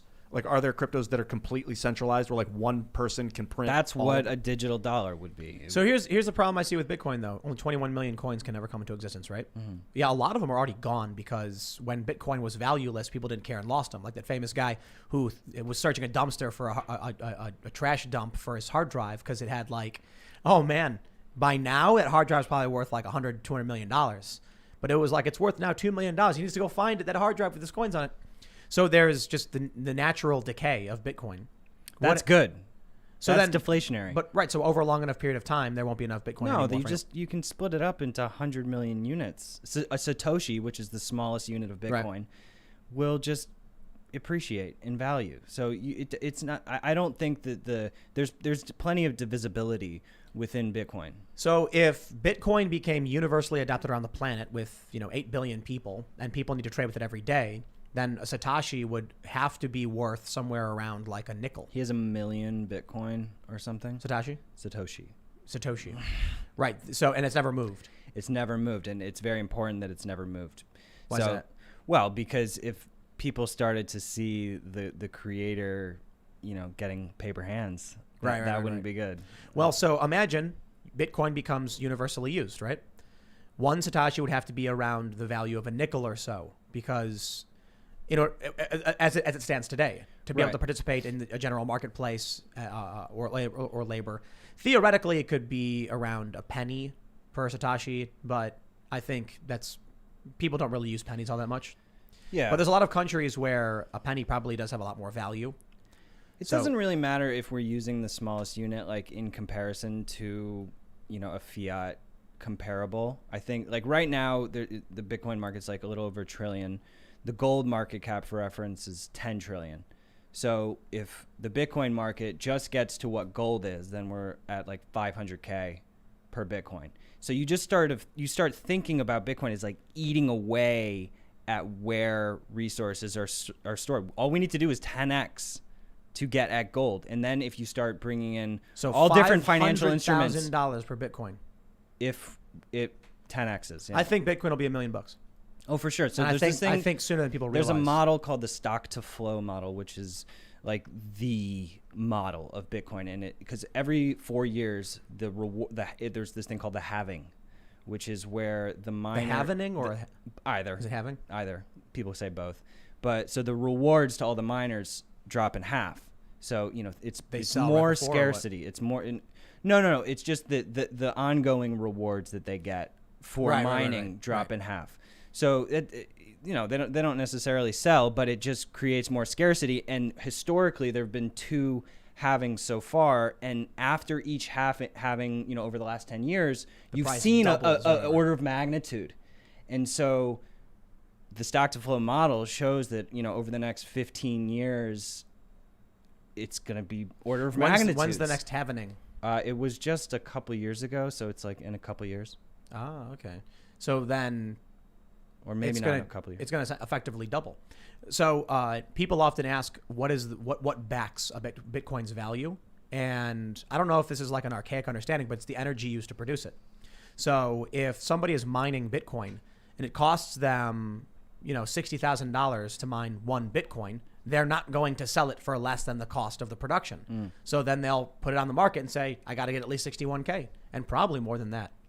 And then people who want to buy it because they want to use it are going to have to pay the price of what the miners are asking for. Yeah, and it's potentially going to do great things for sustainable energy. Like people say, oh, Bitcoin uses so much energy, it's like an environmental disaster, which it does use a lot of energy. It's a worth it. Isn't it kind of arbitrary? Isn't Ethereum better? Well, no, it's not better or worse. They're different technologies for different purposes. I mean, you build apps on top of Ethereum. Bitcoin is just like the juggernaut, godfather of ledger for global monetary transactions. That's all that it needs to be. And there are like layer 2 things happening so that there'll be other, apps potentially on Bitcoin. But, it's just crazy that this is happening. It's actually but you think it's going to help the energy situation? Well, because people energy can be converted into Bitcoin. So there's, if you have a landfill and there's like methane overflow, like you could potentially throw a mine on top of that. I got it. You know what we should do? We should create power plants that recycle the heat from mining Bitcoin to boiling water and spinning turbines. Or we can put GPUs in people's homes that mine Bitcoin, and the radiant heat will heat their rooms. Yeah, it's called Exergy. It's an actual project, where your computer heats water tanks. We were just talking. Bill and I actually visited a guy in New York that was working on this, and then the tubes will go through your house. These hot water tubes to cool down. warm or cool the house. Yeah. Well, so you need to cool your computer, your CPU and your GPU need to be cooled, and so the heat we want for warmth, the computer wants the cold. So hey, there you go. A lot of people say like Facebook has servers in the Arctic, and yep, like, dude, that heat is valuable. You just need to recover it. Yeah. People want to heat their homes. Let's just do it with Bitcoin mining. So in winter you make money. You're like, oh, it's getting gold. Better make some Bitcoin. Crank it up. Yeah. No, I predict mining rigs in this compound in the next few years. This compound? I don't think so. No, why? It's I don't easy. know. Just throw up a have fun. Mine It costs some Doge. money. Yeah, but you can Mine figure some it. Doge. There's an ROI. So what's Ethereum is proof of stake though? How do you generate? Well, they're not proof of stake yet. Right. Okay. So they're transitioning. If the Ethereum blockchain is still proof of work like Bitcoin, so these miners. So how many Ethereum are there? How much Ethereum is there? Some people, it's harder to pinpoint the exact supply in Ethereum. It is sort of limited. I don't know the actual number, and a lot of people criticize Ethereum for that reason. But that doesn't mean that it's like very inflationary. Just the way that it's set up, it's harder to pinpoint the exact number at any given time. But they're bringing in this deflationary force. But proof of stake is basically where there are validator nodes all over the world that people run the machines. You can run on your laptop, and if you have 32 ETH, you can stake that ETH into that validator node and basically earn. It generates more Ethereum. You earn Ethereum for staking ETH into validator nodes. Is it generating it, or is it is a fee that you're getting from the existing amount of Ethereum? Both. Both. Well, miners. I might be wrong here, but miners are earning fees for all the transactions that are happening in the network. That's gas and Ethereum and Bitcoin miners. Actually, in Bitcoin, after all of the mining rewards are over, which is in like 100 years or something, then fees are going to be rewarding all of the miners. But that's how it works in Ethereum now. But there are also Ethereum that are getting created as well. So it is both. Yeah. I'm looking here. It says that there's 18 million Bitcoins. There's 115 million Ethereums and 129 billion. Currently, right now. Yeah, 115,768,000. There's already 18 million Bitcoin? Yeah, 18 million. Yeah, but it's going to take like 100 years to finish it because it gets harder. Right. And then underneath the Ethereum, it doesn't have, like, it has a scale of how far along, how many of them have been built, although you're saying it takes longer the closer you get to the final point. It doesn't have one for Ethereum. I'm at coinmarketcap.com. This is where I go to check out the crypto lists. It doesn't say, so Ethereum they don't say how many they're going to print in the long run? No. I don't think so, but they also have a deflationary force in it, so it's pulling the supply down. How stupid are these NFTs, man? How stupid is art? You could make but you're not Pool not NFT. buying the art. You're buying in certain cases you are, like Christie's, like the famous auction house, is actually combining the physical art with the NFT along with it, which is sort of like a certificate of ownership of the physical art. Right. So you can combine them.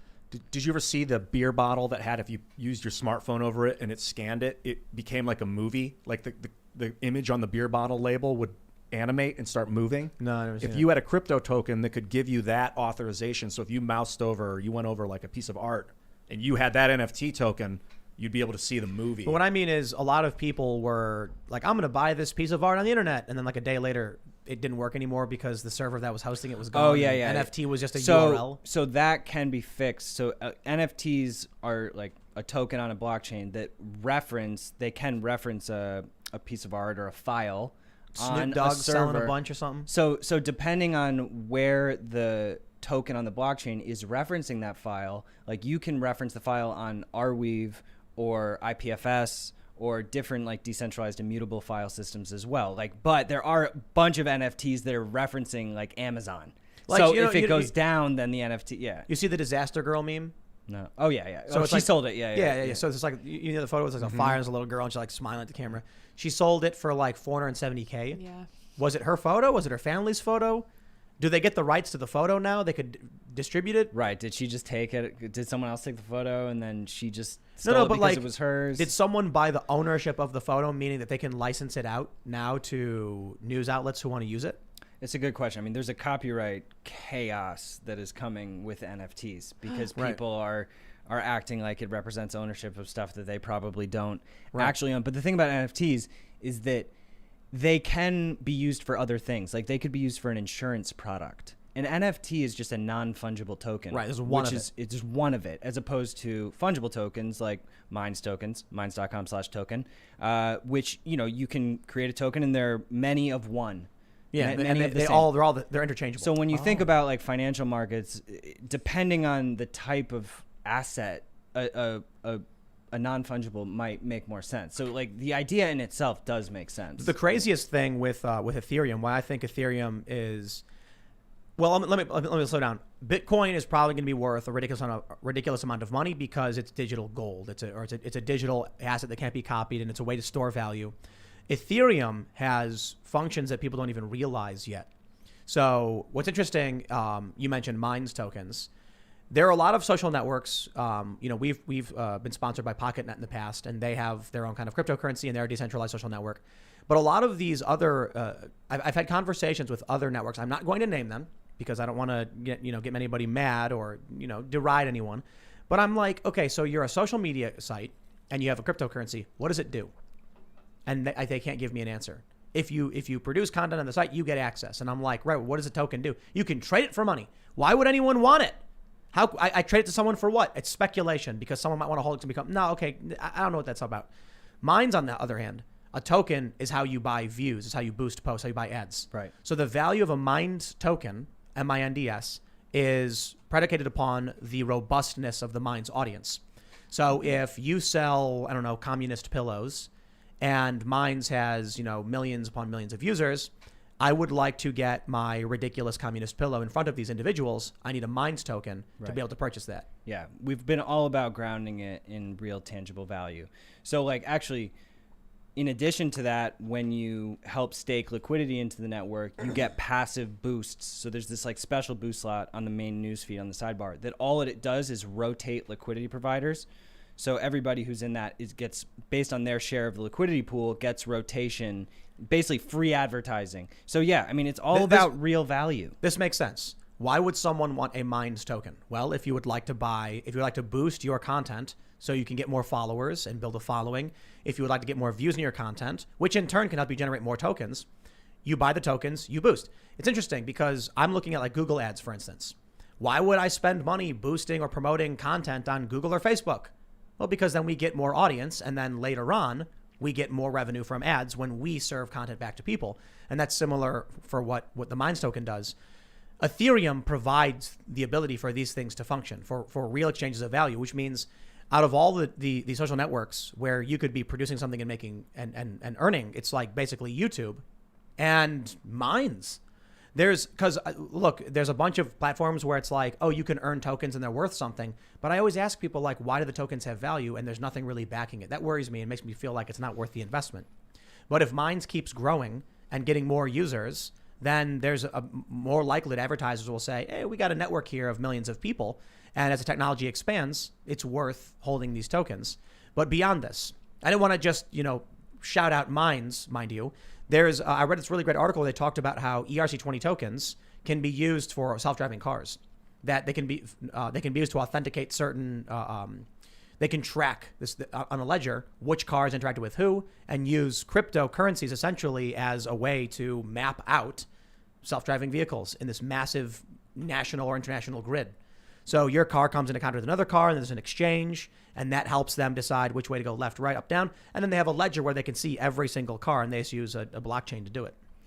Yeah, I mean, point being, look for real value in the crypto projects that you're supporting. And, there are meme projects that are fun. And Dogecoin. There is value in that. I mean, the amount of energy that's coming into crypto because of Doge, that's bringing in retail investors that is super important. So it's not black or white. Like if Doge is good or bad, but like don't buy Doge on Robinhood. Like you can never pull out your tokens, and that's just like Robinhood. Dude, it's just for speculation, isn't it? It's just for speculation.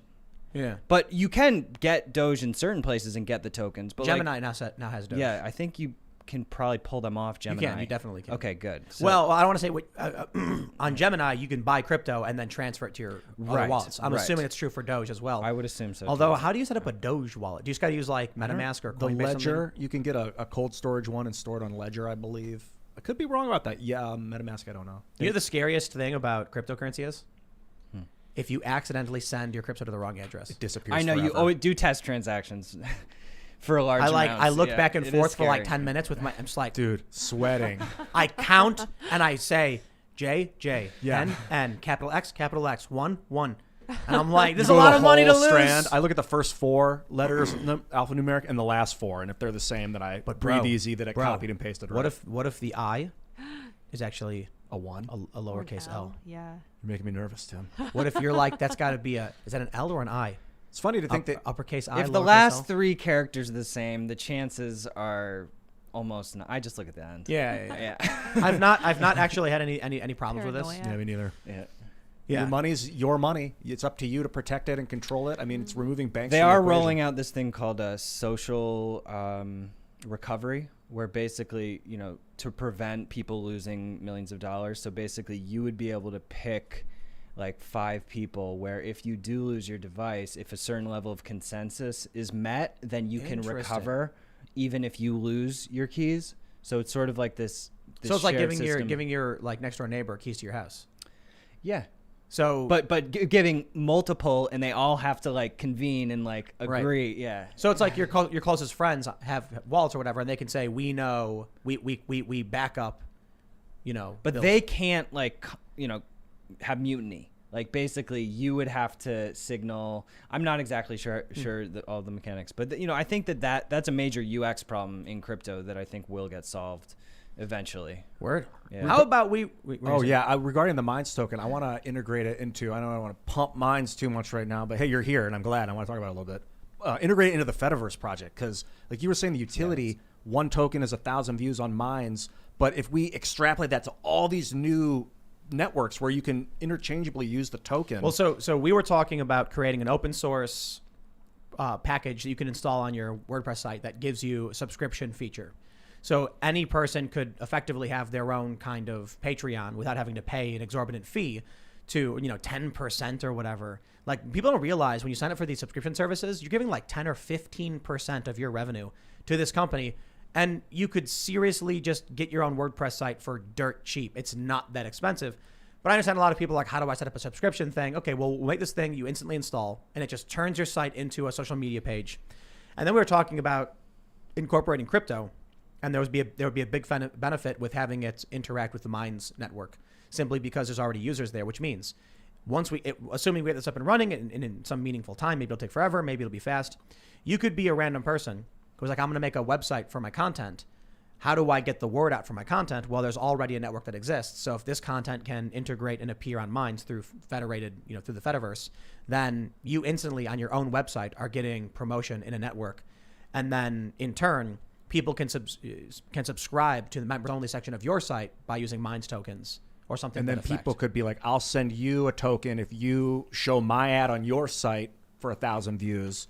That's already built in, I think, the peer-to-peer stuff. It just means that your site could have display ads that could be functioning on the Minds Boost network, so it's integrated with a crypto token already. But also, just to shout out the Fediverse a little bit more and explain to people like the dimensions of it. So the 2 main dimensions of it that I can see are ActivityPub, which Mastodon uses, and then there's Matrix, which is also federated, which is we actually just launched a Matrix end-to-end encrypted chat, which can federate with other Matrix nodes. So if you go to chat.minds.com, or you can download the Minds chat at minds.com/mobile. But it's all these servers that are connecting, enabling communications to not be able to go down. So ActivityPub allows social networks to connect, so you can connect from post from one to another. Mastodon makes it so that, Matrix protocol enables it so I can message you on my server or a server that I'm a part of on another server, and it can't go down. So, you know, I see creators. And it's end to end, right? It's end to end, which means you don't have any of the information. No, that's the thing, man. We don't want people's private information. I don't like people having access to people's private messages. Why would a company ever want? Why would that? Facebook and Twitter want that? So weird. Yeah, dude, they're having wars. Face CIA book. I mean, yeah, it's wild. Because I wonder. So I have I send myself messages on Facebook when I'm like, if there's a story or something, I'll just like send it to myself so that it's there. It's easy. Yeah. And I was looking at it, a couple weeks ago, and there was like a bunch of yellow boxes, and like this post has been removed for a violation of community standards or whatever. Private chat to myself. Oh my god. Facebook goes in my messages to myself and removed some stories. They're Facebook's messages to Facebook's self. You were just there to be the corpus to. You want something really crazy? When I went to Venezuela, I had to flee the country because I got accused of being a spy by Venezuelan Glenn Beck. When I came back, I got a message on Facebook from a friend I hadn't spoken to in like 5 years. And he was like, yo, what's going on? The FBI just called me. You need to call me back right now. And I was like, what? And I was in New York. So I called him. No, he doesn't answer. I call him again. He doesn't answer. I call him again. He doesn't answer. So then a couple hours later, he calls me back and he's like, Tim? And I'm like, yeah. He's like, what's up? You called? And I was like, yeah, what happened? The FBI called you? And he goes, what? Like, yeah, you messaged me on Facebook, bro. What are you talking about, dude? I haven't talked to you like 5 years. And I was like, shut up, dude. And so I took a picture of the Facebook message, and he was like, dude, I did not send you that. So I talked to some InfoSec experts, and they were saying that they think what happened was the Venezuelan government or some actors working with the Venezuelan government injected Facebook so that on my end, a message would appear. They wanted me to make a phone call so that their cell towers could pinpoint my location in the country. Wow. But I was in New York. well. I left a long time ago, but they thought I was still there. Creepy, right? Dude, it's crazy stuff. I bet I actually still have that message. Oh, that's behind the scenes content. I bet I can go pull it up. Yeah, I'll do it. I'll do it for the bonus episode. I'll see if I can pull it up. No joke. It happened. It's probably True not story. still there. No, I bet it is. You think so? Yeah. It's gone. Like all my messages from my friends on Facebook, they're there forever. I'll look into it because it's I still don't talk to this friend all that often. They're there forever except for when they delete them. Right. Right. Yeah, that's what I'm saying. All right, we're going to read some super chats. If you haven't already, smash the like button, subscribe to the notification bell, share the show with your friends, take the URL and just paste it across the board. And it's the best way to help out. And again, you know what we're going to do? I'm going to see if I can find this message where I'm going to see if I can find it. And we'll have it for the bonus segment coming up around 11 o'clock tonight. So become a member at timcast.com. We just launched Stripe for memberships. Stripe is amazing. It really, really is. I'll tell you, there's a couple things about Stripe, which is awesome. For one, a lot of people don't like PayPal. Stripe, mechanically, as a service, I'm really impressed. But more importantly, the higher ups at Stripe are on Twitter, and I tweet at them, and they respond. And so I've had I'm having issues. Like, we got you, buddy. Don't worry about it. I'm like, that is so relieving. Like, because PayPal is a big, just gigantic behemoth. I think the Collison brothers founded Stripe. They're pretty cool. I'm pretty sure they're big fans of Quillette, which I think is an indicator that they're open. Yeah, to, and locals uses Stripe. Mm-hmm. So I'm like, we use Stripe for the cash on mines as well. Yeah, the fact that I can just shoot a tweet at somebody and then that's huge. So anyway, that's available now. Timcast.com. You can become a member using Stripe, and we're gonna have a great segment coming up. Let's read some super chats. And again, smash that like button. B. Anderson says, I know it's off topic, but please shout out. I started a fundraiser for my cat who broke her leg on GoFundMe search. No. Surgery for Fish by Ballard A. Oh, man, really? Poor fish. Surgery for Fish. I think we're going to have to make sure that this kitty gets all of the help kitty needs. Surgery for Fish, GoFundMe. There we go. Let's see what we got here. We're going to make sure. Help, Kylo. Fish the pup? Is this? I thought you said it was a cat. No, that's a dog. I searched for surgery for fish, but a dog came up. Let me look up the person. Ballard. Surgery for fish. Ballard A. Found it. Kitty needs $3,149. I guarantee you by tonight, this will be completed. Yes. You have my word. I'm not asking anybody else to make any donations. If you would like to, there is a kitty who broke Kitty's leg. I don't want to misgender Kitty. So we're going to make sure Kitty makes it. Yes. Earlier today, so we got tick medicine for Bucko, and he's been licking nonstop his skin off. He has a bandana. So we gave him a little neckerchief. I put it on him so that he can't, cute. lick it.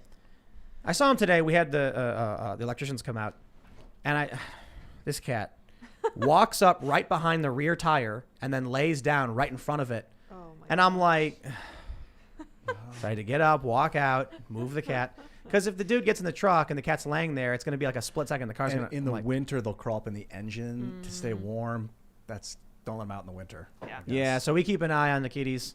Anyway, Ballard, we will make sure that your cat is taken care of. Just shout out to Bucko. There's a very cute picture of Bucko on Lydia's Instagram. There is. Nice With his little close-up. neckerchief. He is so handsome with his little neckerchief. I had to take a picture of him, and he came and snuggled with me yesterday. He's just my best pal. Haywood says Doge is nothing. I put $15K into Cardano ADA in May of last year. Guess how much I have now? Ooh. What was it May of last year? Like a few cents? 6 cents? I don't know. That's what guess. It's $1.70. Wow. $1.60 today. Yeah, so Trips. you have a lot of money. All right.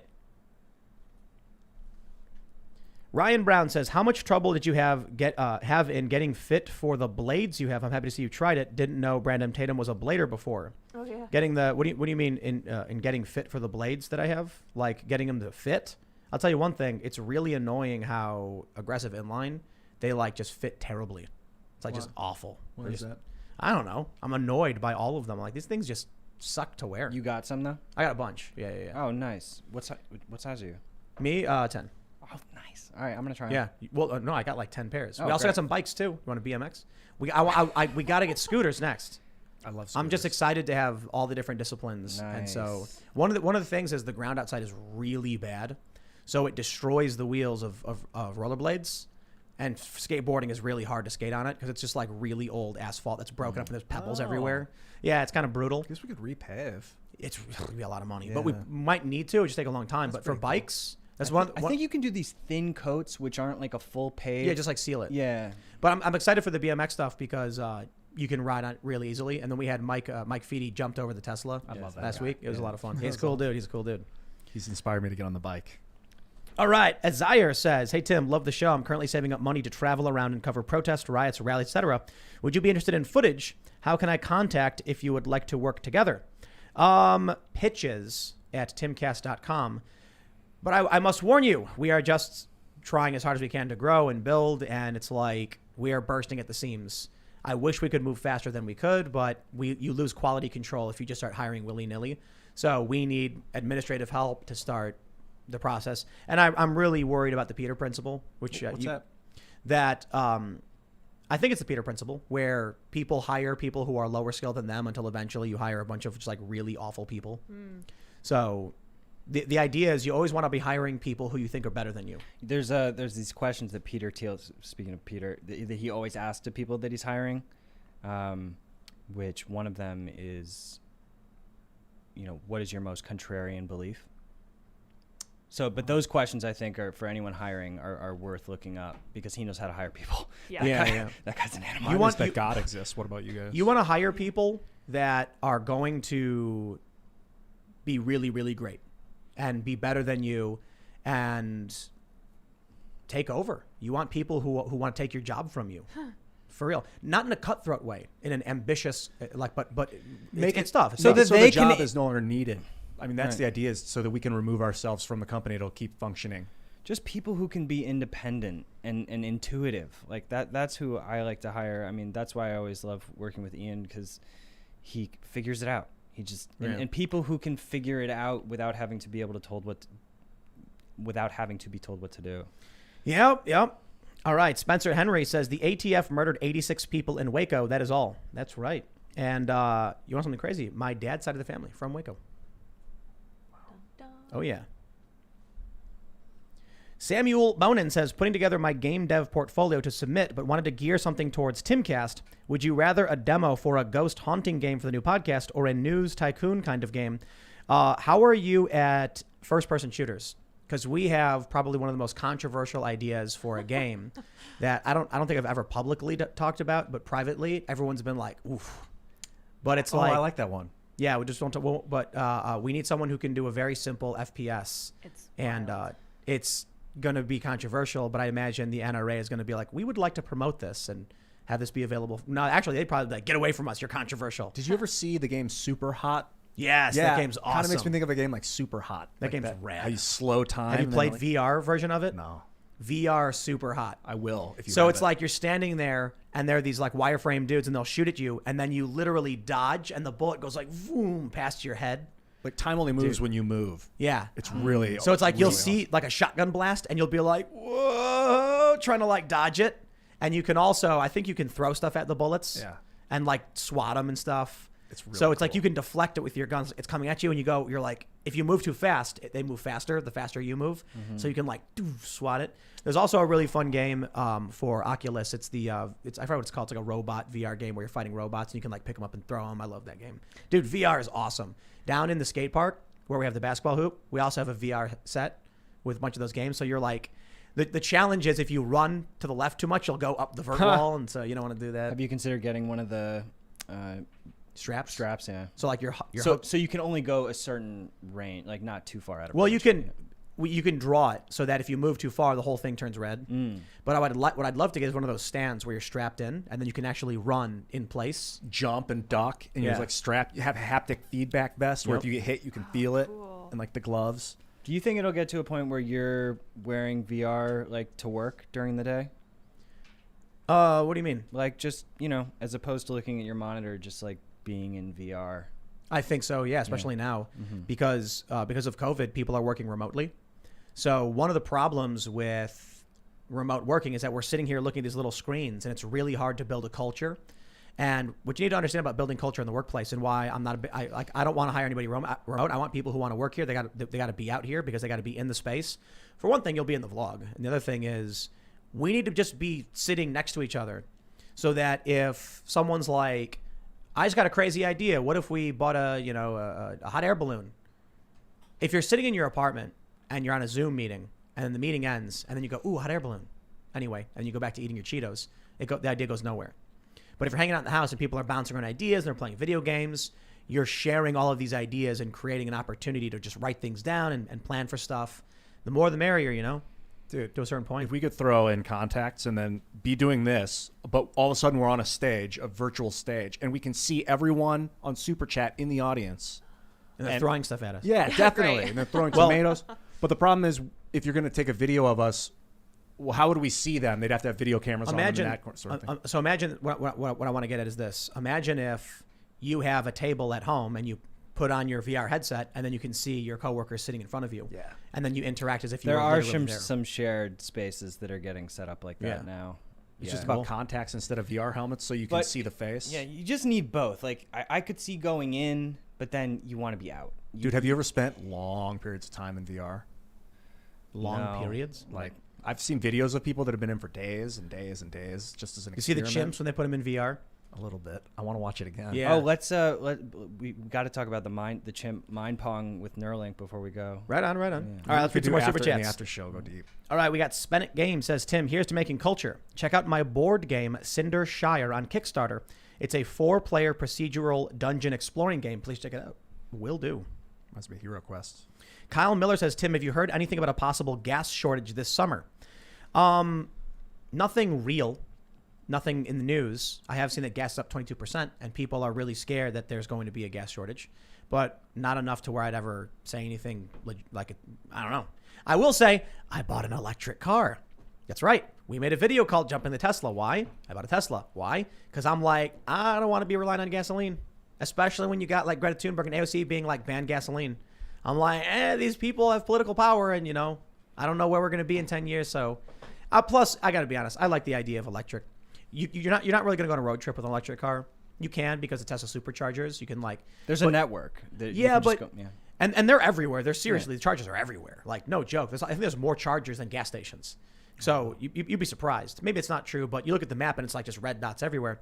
The issue is it does take like 20 minutes to charge up to 80%. And so at a gas station, you pull up there for a few minutes, you fill up the tank, you're good to go. You plug it in, you go inside, you sit down, you kick your feet, you look at your watch, you check your phone. Shopping. It's not that bad. 20's okay. It's not bad. Yeah. It's worth it, I think, too, because it's like ridiculously cheap. It's like, got to fill up the tank. Oh, that was 30 cents. Wow. Yeah, it's pretty great. Man. But I don't want to be relying on gasoline, man. All right, Trash Panda says, Ian, you're on fire today. Thanks, I dog. agree. There are very strange things going on behind the scenes. What are your thoughts? The World Economic Forum has a page called The Great Reset. I think it's behind the scenes, which is the most terrifying thing. I can't see it. The proprietary stuff drives me nuts. The behind the scenes stuff that I was talking about is like, has anyone actually gone to a farm and asked them, is there anything going on? You're like, what are you feeding we these didn't do animals? that. Oh, we yeah. turn on CNN, we turn on Fox News, and then we argue about the culture war. It's like, we went to go buy some like farm fresh meats and then heard from the farmers about what they're dealing with from the federal government. I'm like, wow, why is there news about that? Nobody cares.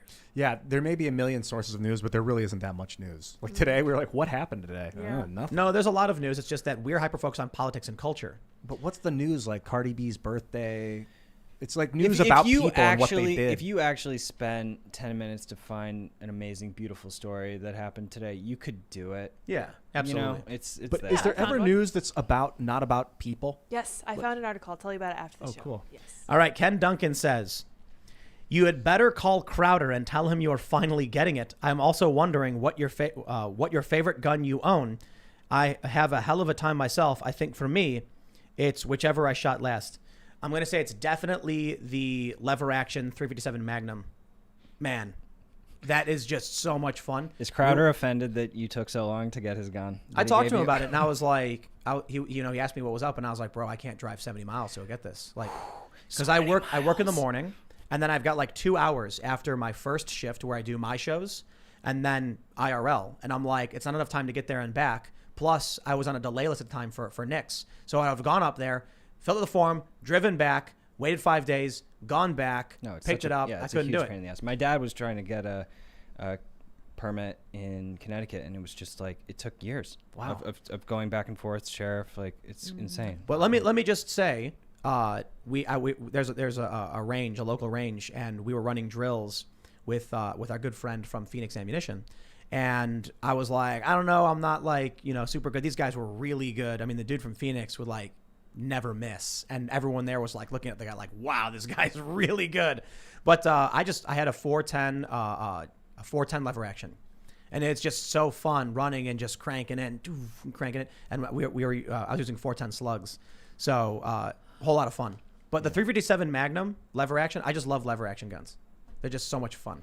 That was my childhood toy gun. Yeah, right. It was a good It's like lever it's like fun. It's all easy to use. But it's yeah. So I've got a ridiculous amount of guns at this point, and I think it's a mil spec 308 AR-15. Yeah, it's fun, but it's like whatever. The M1A, that one's a whole lot of fun. Yeah, M1A's a lot of fun. Yeah, good fun. All right, let's see. Mr. Brownstone says, Malice shouted you out with Dave Smith on Your Welcome today and was so elated with your abolish the police message being heard by your large audience. I believe he's tinkled his sheath skivvies with a bit of joy. Yeah, I saw someone tweeting about it. But my response is partially rooted in Michael's argument. He made a good point in the show when he said that he in New York should have the right to defend himself, but the cops won't allow him to bear arms, even the Constitution says he could. And I absolutely agree with his assessment. However, I don't believe that at the core of our ideological, our worldviews, they're identical. My position is I still actually think we need police. The problem right now is the police are effectively a sorting algorithm to put moderates and conservatives in prison and let the far left go. So the cops are going to be neutral arbiters of the law, and the DA makes sure that the far left is cut loose and the conservatives and the moderates are locked up. So you look at what the FBI did today with raiding this woman's home, and she's the wrong woman. But they can't find some Antifa guy who burned a building. Nope, they can't do it. So what'll happen is these cops are like, I'm being good. I'm going to arrest both of you. And then the Proud Boys are the ones who end up in prison. So look, I think at this point, you've got people based on tribe that are willing to support a system which is funneling them into defeat. And if conservatives are about personal responsibility, they don't live in large, urban Democrat districts, then we should get back to owning guns and just tell people, take care of yourself. Life is not, candy canes and rainbows, and you should respect Second Amendment, keep and bear arms. All right. Tina Collette says, on the Trump nightmare, someone is selling a Trump shower curtain. I want to buy one and sneak it into my TDS-ridden sister's bath next time I visit. At 58 years old, I am still the very bratty little sister. That would be amazing. Just to film her reaction of, no! I like Trump that, like, shower curtain. 50, 60-year-olds are now, like, understanding culture. Like, it used to, like, our grandparents didn't really get it. But now it's like older people Internet can is have So fun. great. Yeah. I'm 42, but I feel like a kid. I feel like I'm 16. You I still look like a video kid, games dude. and I want to play all the time. You're an old man. For some reason, I don't know what you did, but your camera just changed colors. Yeah, you're orange now. I'm Sorry. hot. Yes. He's Call me like, back. "Fire." Why is it doing that? I don't know. He left and came back, and I don't know. It's weird. All right. Drop Forge Survival says, as one of the larger prepper channels on YouTube, prepping saved my family. And from what I've been told by several others with the videos we've created, food, water supplies, and finances, because you never know. Be well, Tim and team. Hey, appreciate it. Absolutely. Joe Messinic says, Timcast, in my tinfoil hat gorilla shirt with my wife in her diamond hand shirt, have you guys heard of Stellar Lumens? I want to hear your non-expert opinion of their token. By the way, this super chat will be worthless tomorrow. I hope not. Deflation, I know less what you mean. tomorrow. Yeah, right. Oh, Worth worth less, not worthless. Yeah. Worth less tomorrow. That's true. What do you think about lumens? I'm is it? pretty sure that Mullenweg, the creator of WordPress, is involved with them, and it's a little bit more faster transactions. I don't know a ton about the blockchain though, but it's a smart contract platform, which is similar to Ethereum. It's sort of similar to Ethereum, but like faster in certain senses, but also more centralized. It's not I think- ERC20. No. All right. Tyrell Huddle says, I am, quote, some guy in Nebraska that I've heard Tim mention a few times before. Thanks for the shout out. Just want to let you know I am out here and I am everything you think I am. Keep doing what you are. I watch every show. Hey, really appreciate it, man. You see that Family Guy joke where Stewie's like, Stewie says, it's like the time I was in Nebraska. And then he's like sitting at a table with a bunch of guys and he's like, so, the president did this or something. And they're like, man. So I heard the celebrity did something and they're like, nah. How's corn doing? Oh, corn. Oh, yeah, corn's great. And they're all like excited and talking about corn. That's Nebraska. Yeah, So I'm cornfields. sure that's exactly what you guys are like. You really get a new appreciation for corn when you see it growing in the fields and the wind is whipping through it because it looks like silk. It's cool.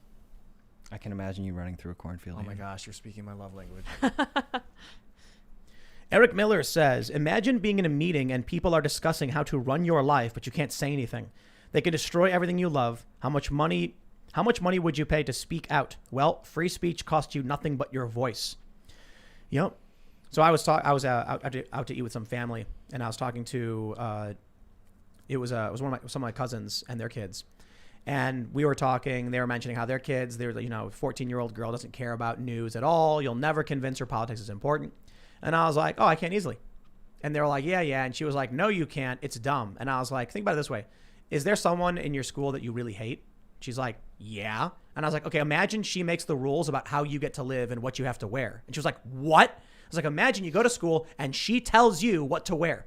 Would you want to be talking about why? Yes. And I'm like, that's politics. So when you get older, now these other people are telling you how you got to live your life and pay and spend your money. And you're like, who are you? So it's not so much you don't like news and politics. It's that you care about what's in your life and affecting your life. When you're a little kid, you don't care about the president. People can't stand these boring people talking about politics on CNN. They deliver it so blandly and like yawn. What is the root of the word politics? What does it go back to? What I is don't know. Polis? Polis. The police? The people. Metropolitan. That's from the Latin. Right, but I'm Yeah. So it's supposed to be a voice of the The people. polls.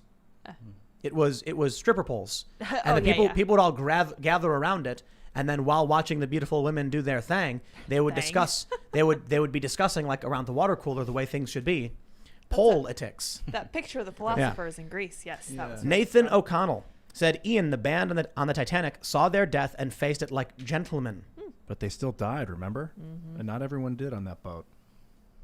Yeah. not Rose. Man.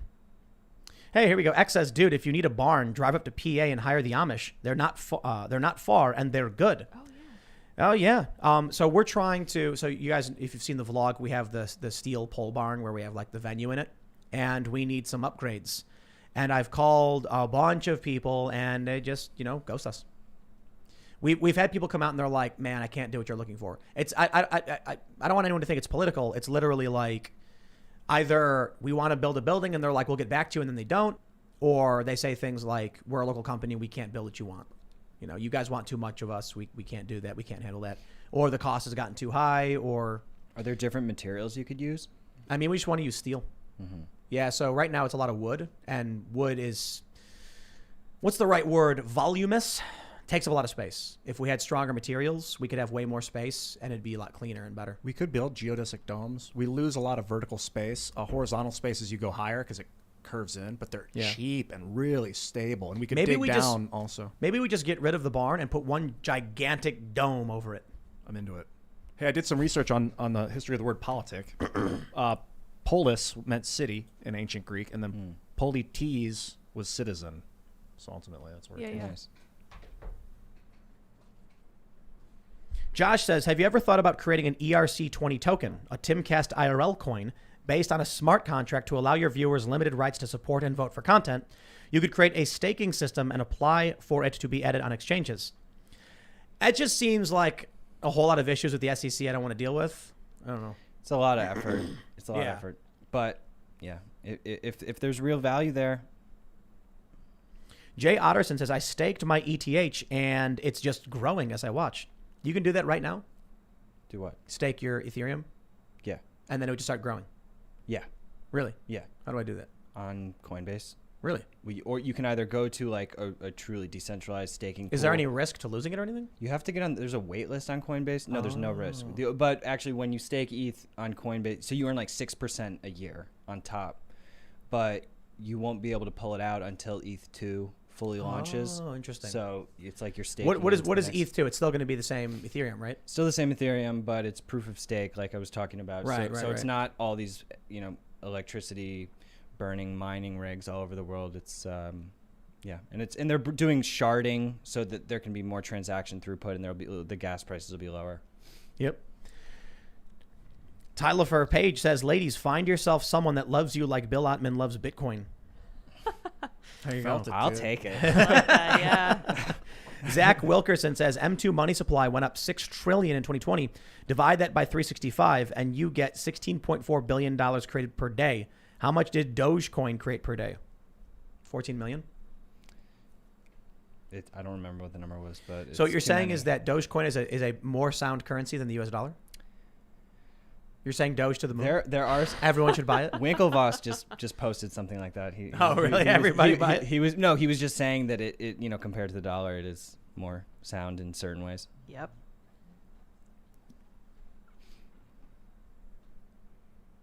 All right. Stairs into Space Gaming says, check out Coin Bureau and his analysis of the tokenomics of Doge, not financial advice. All right. C. Hennessy says, Tim, I don't know why, but I can't log into the site on only on my Android, though. Love the show. You should get Attorney Tom on from TikTok.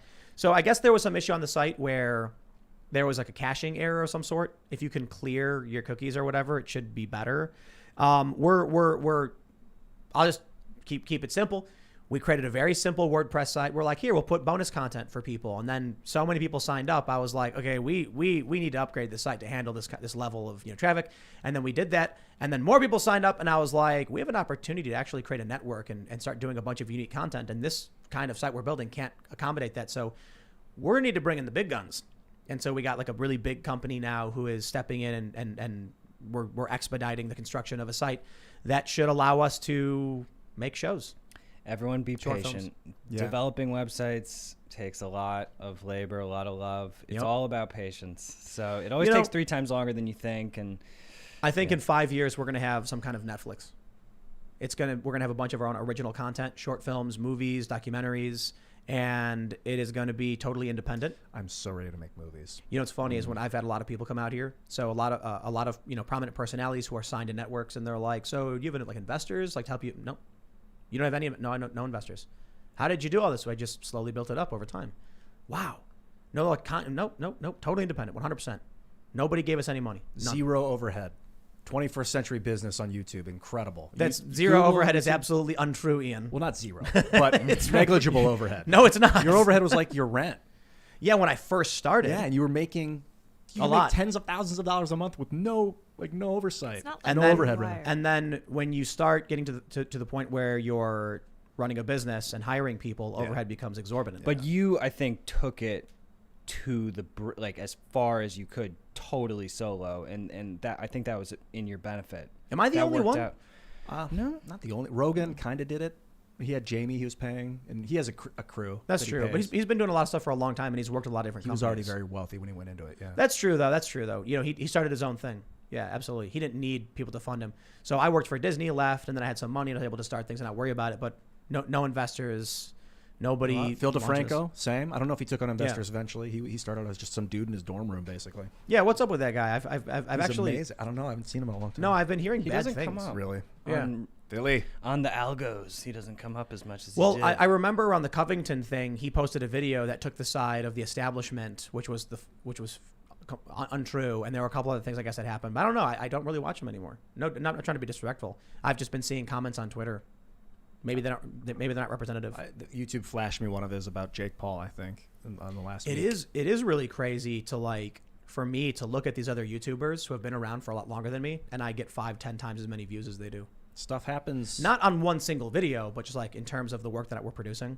Yeah, quality speaks volumes now. Whereas back in the day, it was whatever they shoveled into your mouth in 1975 because ABC ran the airwaves basically. Now the high quality stuff gets caught, especially when you encourage people to share it and they share it. That's massive. Like if you really inspire someone to share it, that means a lot of people are getting inspired to share it. It's funny that even Comedy Central now and others, they're basically producing in their houses. So it's like they had the big production studios, all the mainstream outlets, but now with COVID, they're all home. And it's just funny to see the mainstream producing out of their houses. So it's With low quality. Yeah, with too. low quality. They don't know how to yeah. run a studio. They're just the face. Yeah. You realize Tim actually understands the tech behind it. Dude, it's so me and you, neither of us were technicians. When we were starting Minds, we had super low budget. We had webcams and stuff. Thank God Tim's a technologist. You know what cameras to get, the Black Magic card, the switcher, all the lights, the LEDs. All we had to get was this stuff. And, interesting people too, help. Yeah. Navasa says the next Bitcoin halving is slated for March 2025. Interesting. There was a super chat. I just saw it and it's gone. So I'm bummed. I don't know where it went. That's a bummer. Oh, well. What did it say? I didn't get a chance to see it, but I wanted to read it. And I don't want to say it unless I can find it, but I can't find it because there's too many super chats because people love us too much, which is really great. You guys are amazing. Connor O'Brien says, Bill, thoughts on the Solana blockchain? They also handle more throughput. There's this app called Audius, which is a blockchain sort of Spotify app that's using it. And I like Ethereum. I think Ethereum is gonna make it in the long run. Migrating to different blockchains is it's all about network effects.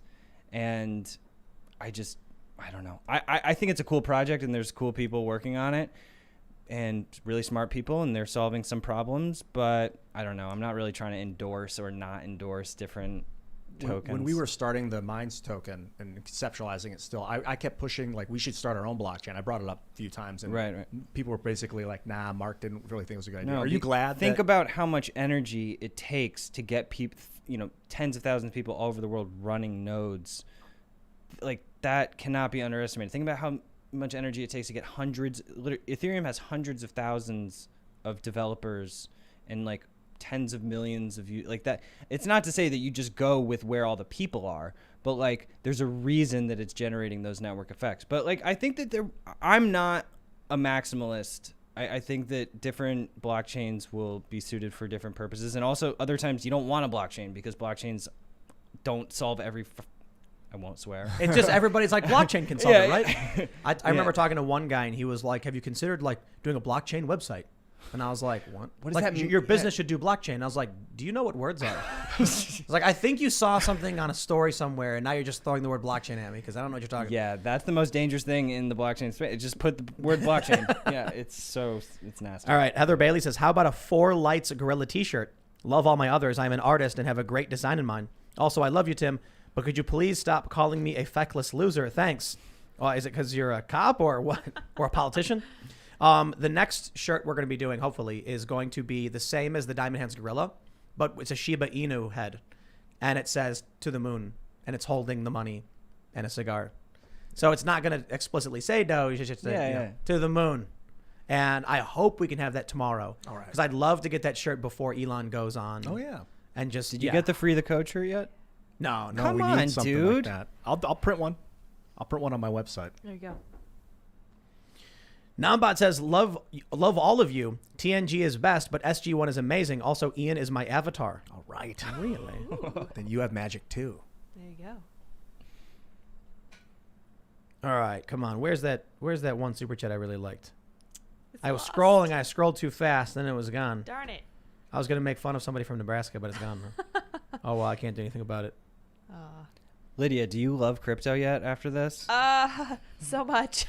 I do feel like I've learned a lot. I sent you that ETH seed a few months did. ago. And I still have that little seedling of Ethereum, and I kind of want to add to my little crypto collection now. So we'll see what happens. All right. Well, here's one Nebraskan. Rainforest says, Nebraskan here. Trust me, you won't enjoy running through a cornfield. The corn rash is real. Oh. I don't know. I watched all those sad. movies where they're like running through the cornfields and they're being chased by must aliens be or true whatever. if you saw it in a movie. Yeah. Well, it depends on what is sprayed on the corn, I would Ew. imagine, too. True. That could be Glyphosate? nasty, yeah. Yuck.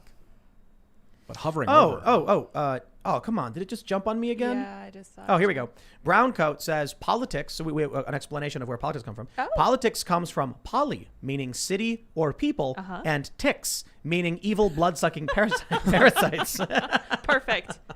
Politics. Nailed That's it. right. Nailed it. All right. Sonny James says, people don't understand there is pretty much zero to no vetting of these government contracted security agencies like Palantir, Evolve, etc. It's a rubbing elbows with connected game. Drones missed their targets, killing civilians in Afghanistan up to 90%. Wow. Yikes. Wow. Ossery says, Ian got Trumpized. You're bound to get banned from social media now. Indeed. Uh-oh. I don't think Ian's been Was that a Trumpized. hex? Tomato No, Ian. I like Trump. Yeah, Bill can't see it, but Socratic Disciple says politics. Poly meaning many and ticks, miserable parasites. Tim, you mentioned crypto bots yesterday. Does anybody there recommend one in particular? My doggo crypto doubled from 44 to 89. Love the show. The Showgram. I don't know about any of these programs. I just know that they exist. So I that's had a all friend I was that saying. built one time. The algorithm that Yeah. auto trades. He built a computer program that did Yeah. it for him for a while. He's like, look, I'm getting 1%. Yep. It just sells when it's high and buys when it's low, and it just automatically does it. All right, we'll do one more just to trigger Bill here. Patrick Glass says Cardano will flip Ethereum. Okay. There it is. So look, I mean, Cardano is a proof of stake blockchain that is similar. They're rolling out smart contracts. More power to them. I hope that products get built. From a developer experience, Ethereum is just great to build on. There's so many developers working on it. There's so many tools, and I don't know. It's Cool. yeah. All right. Justin Miller says, any word on the Ian Alligator shirt? I think we can have that one up tomorrow as well. But I think that was going to be a mug actually.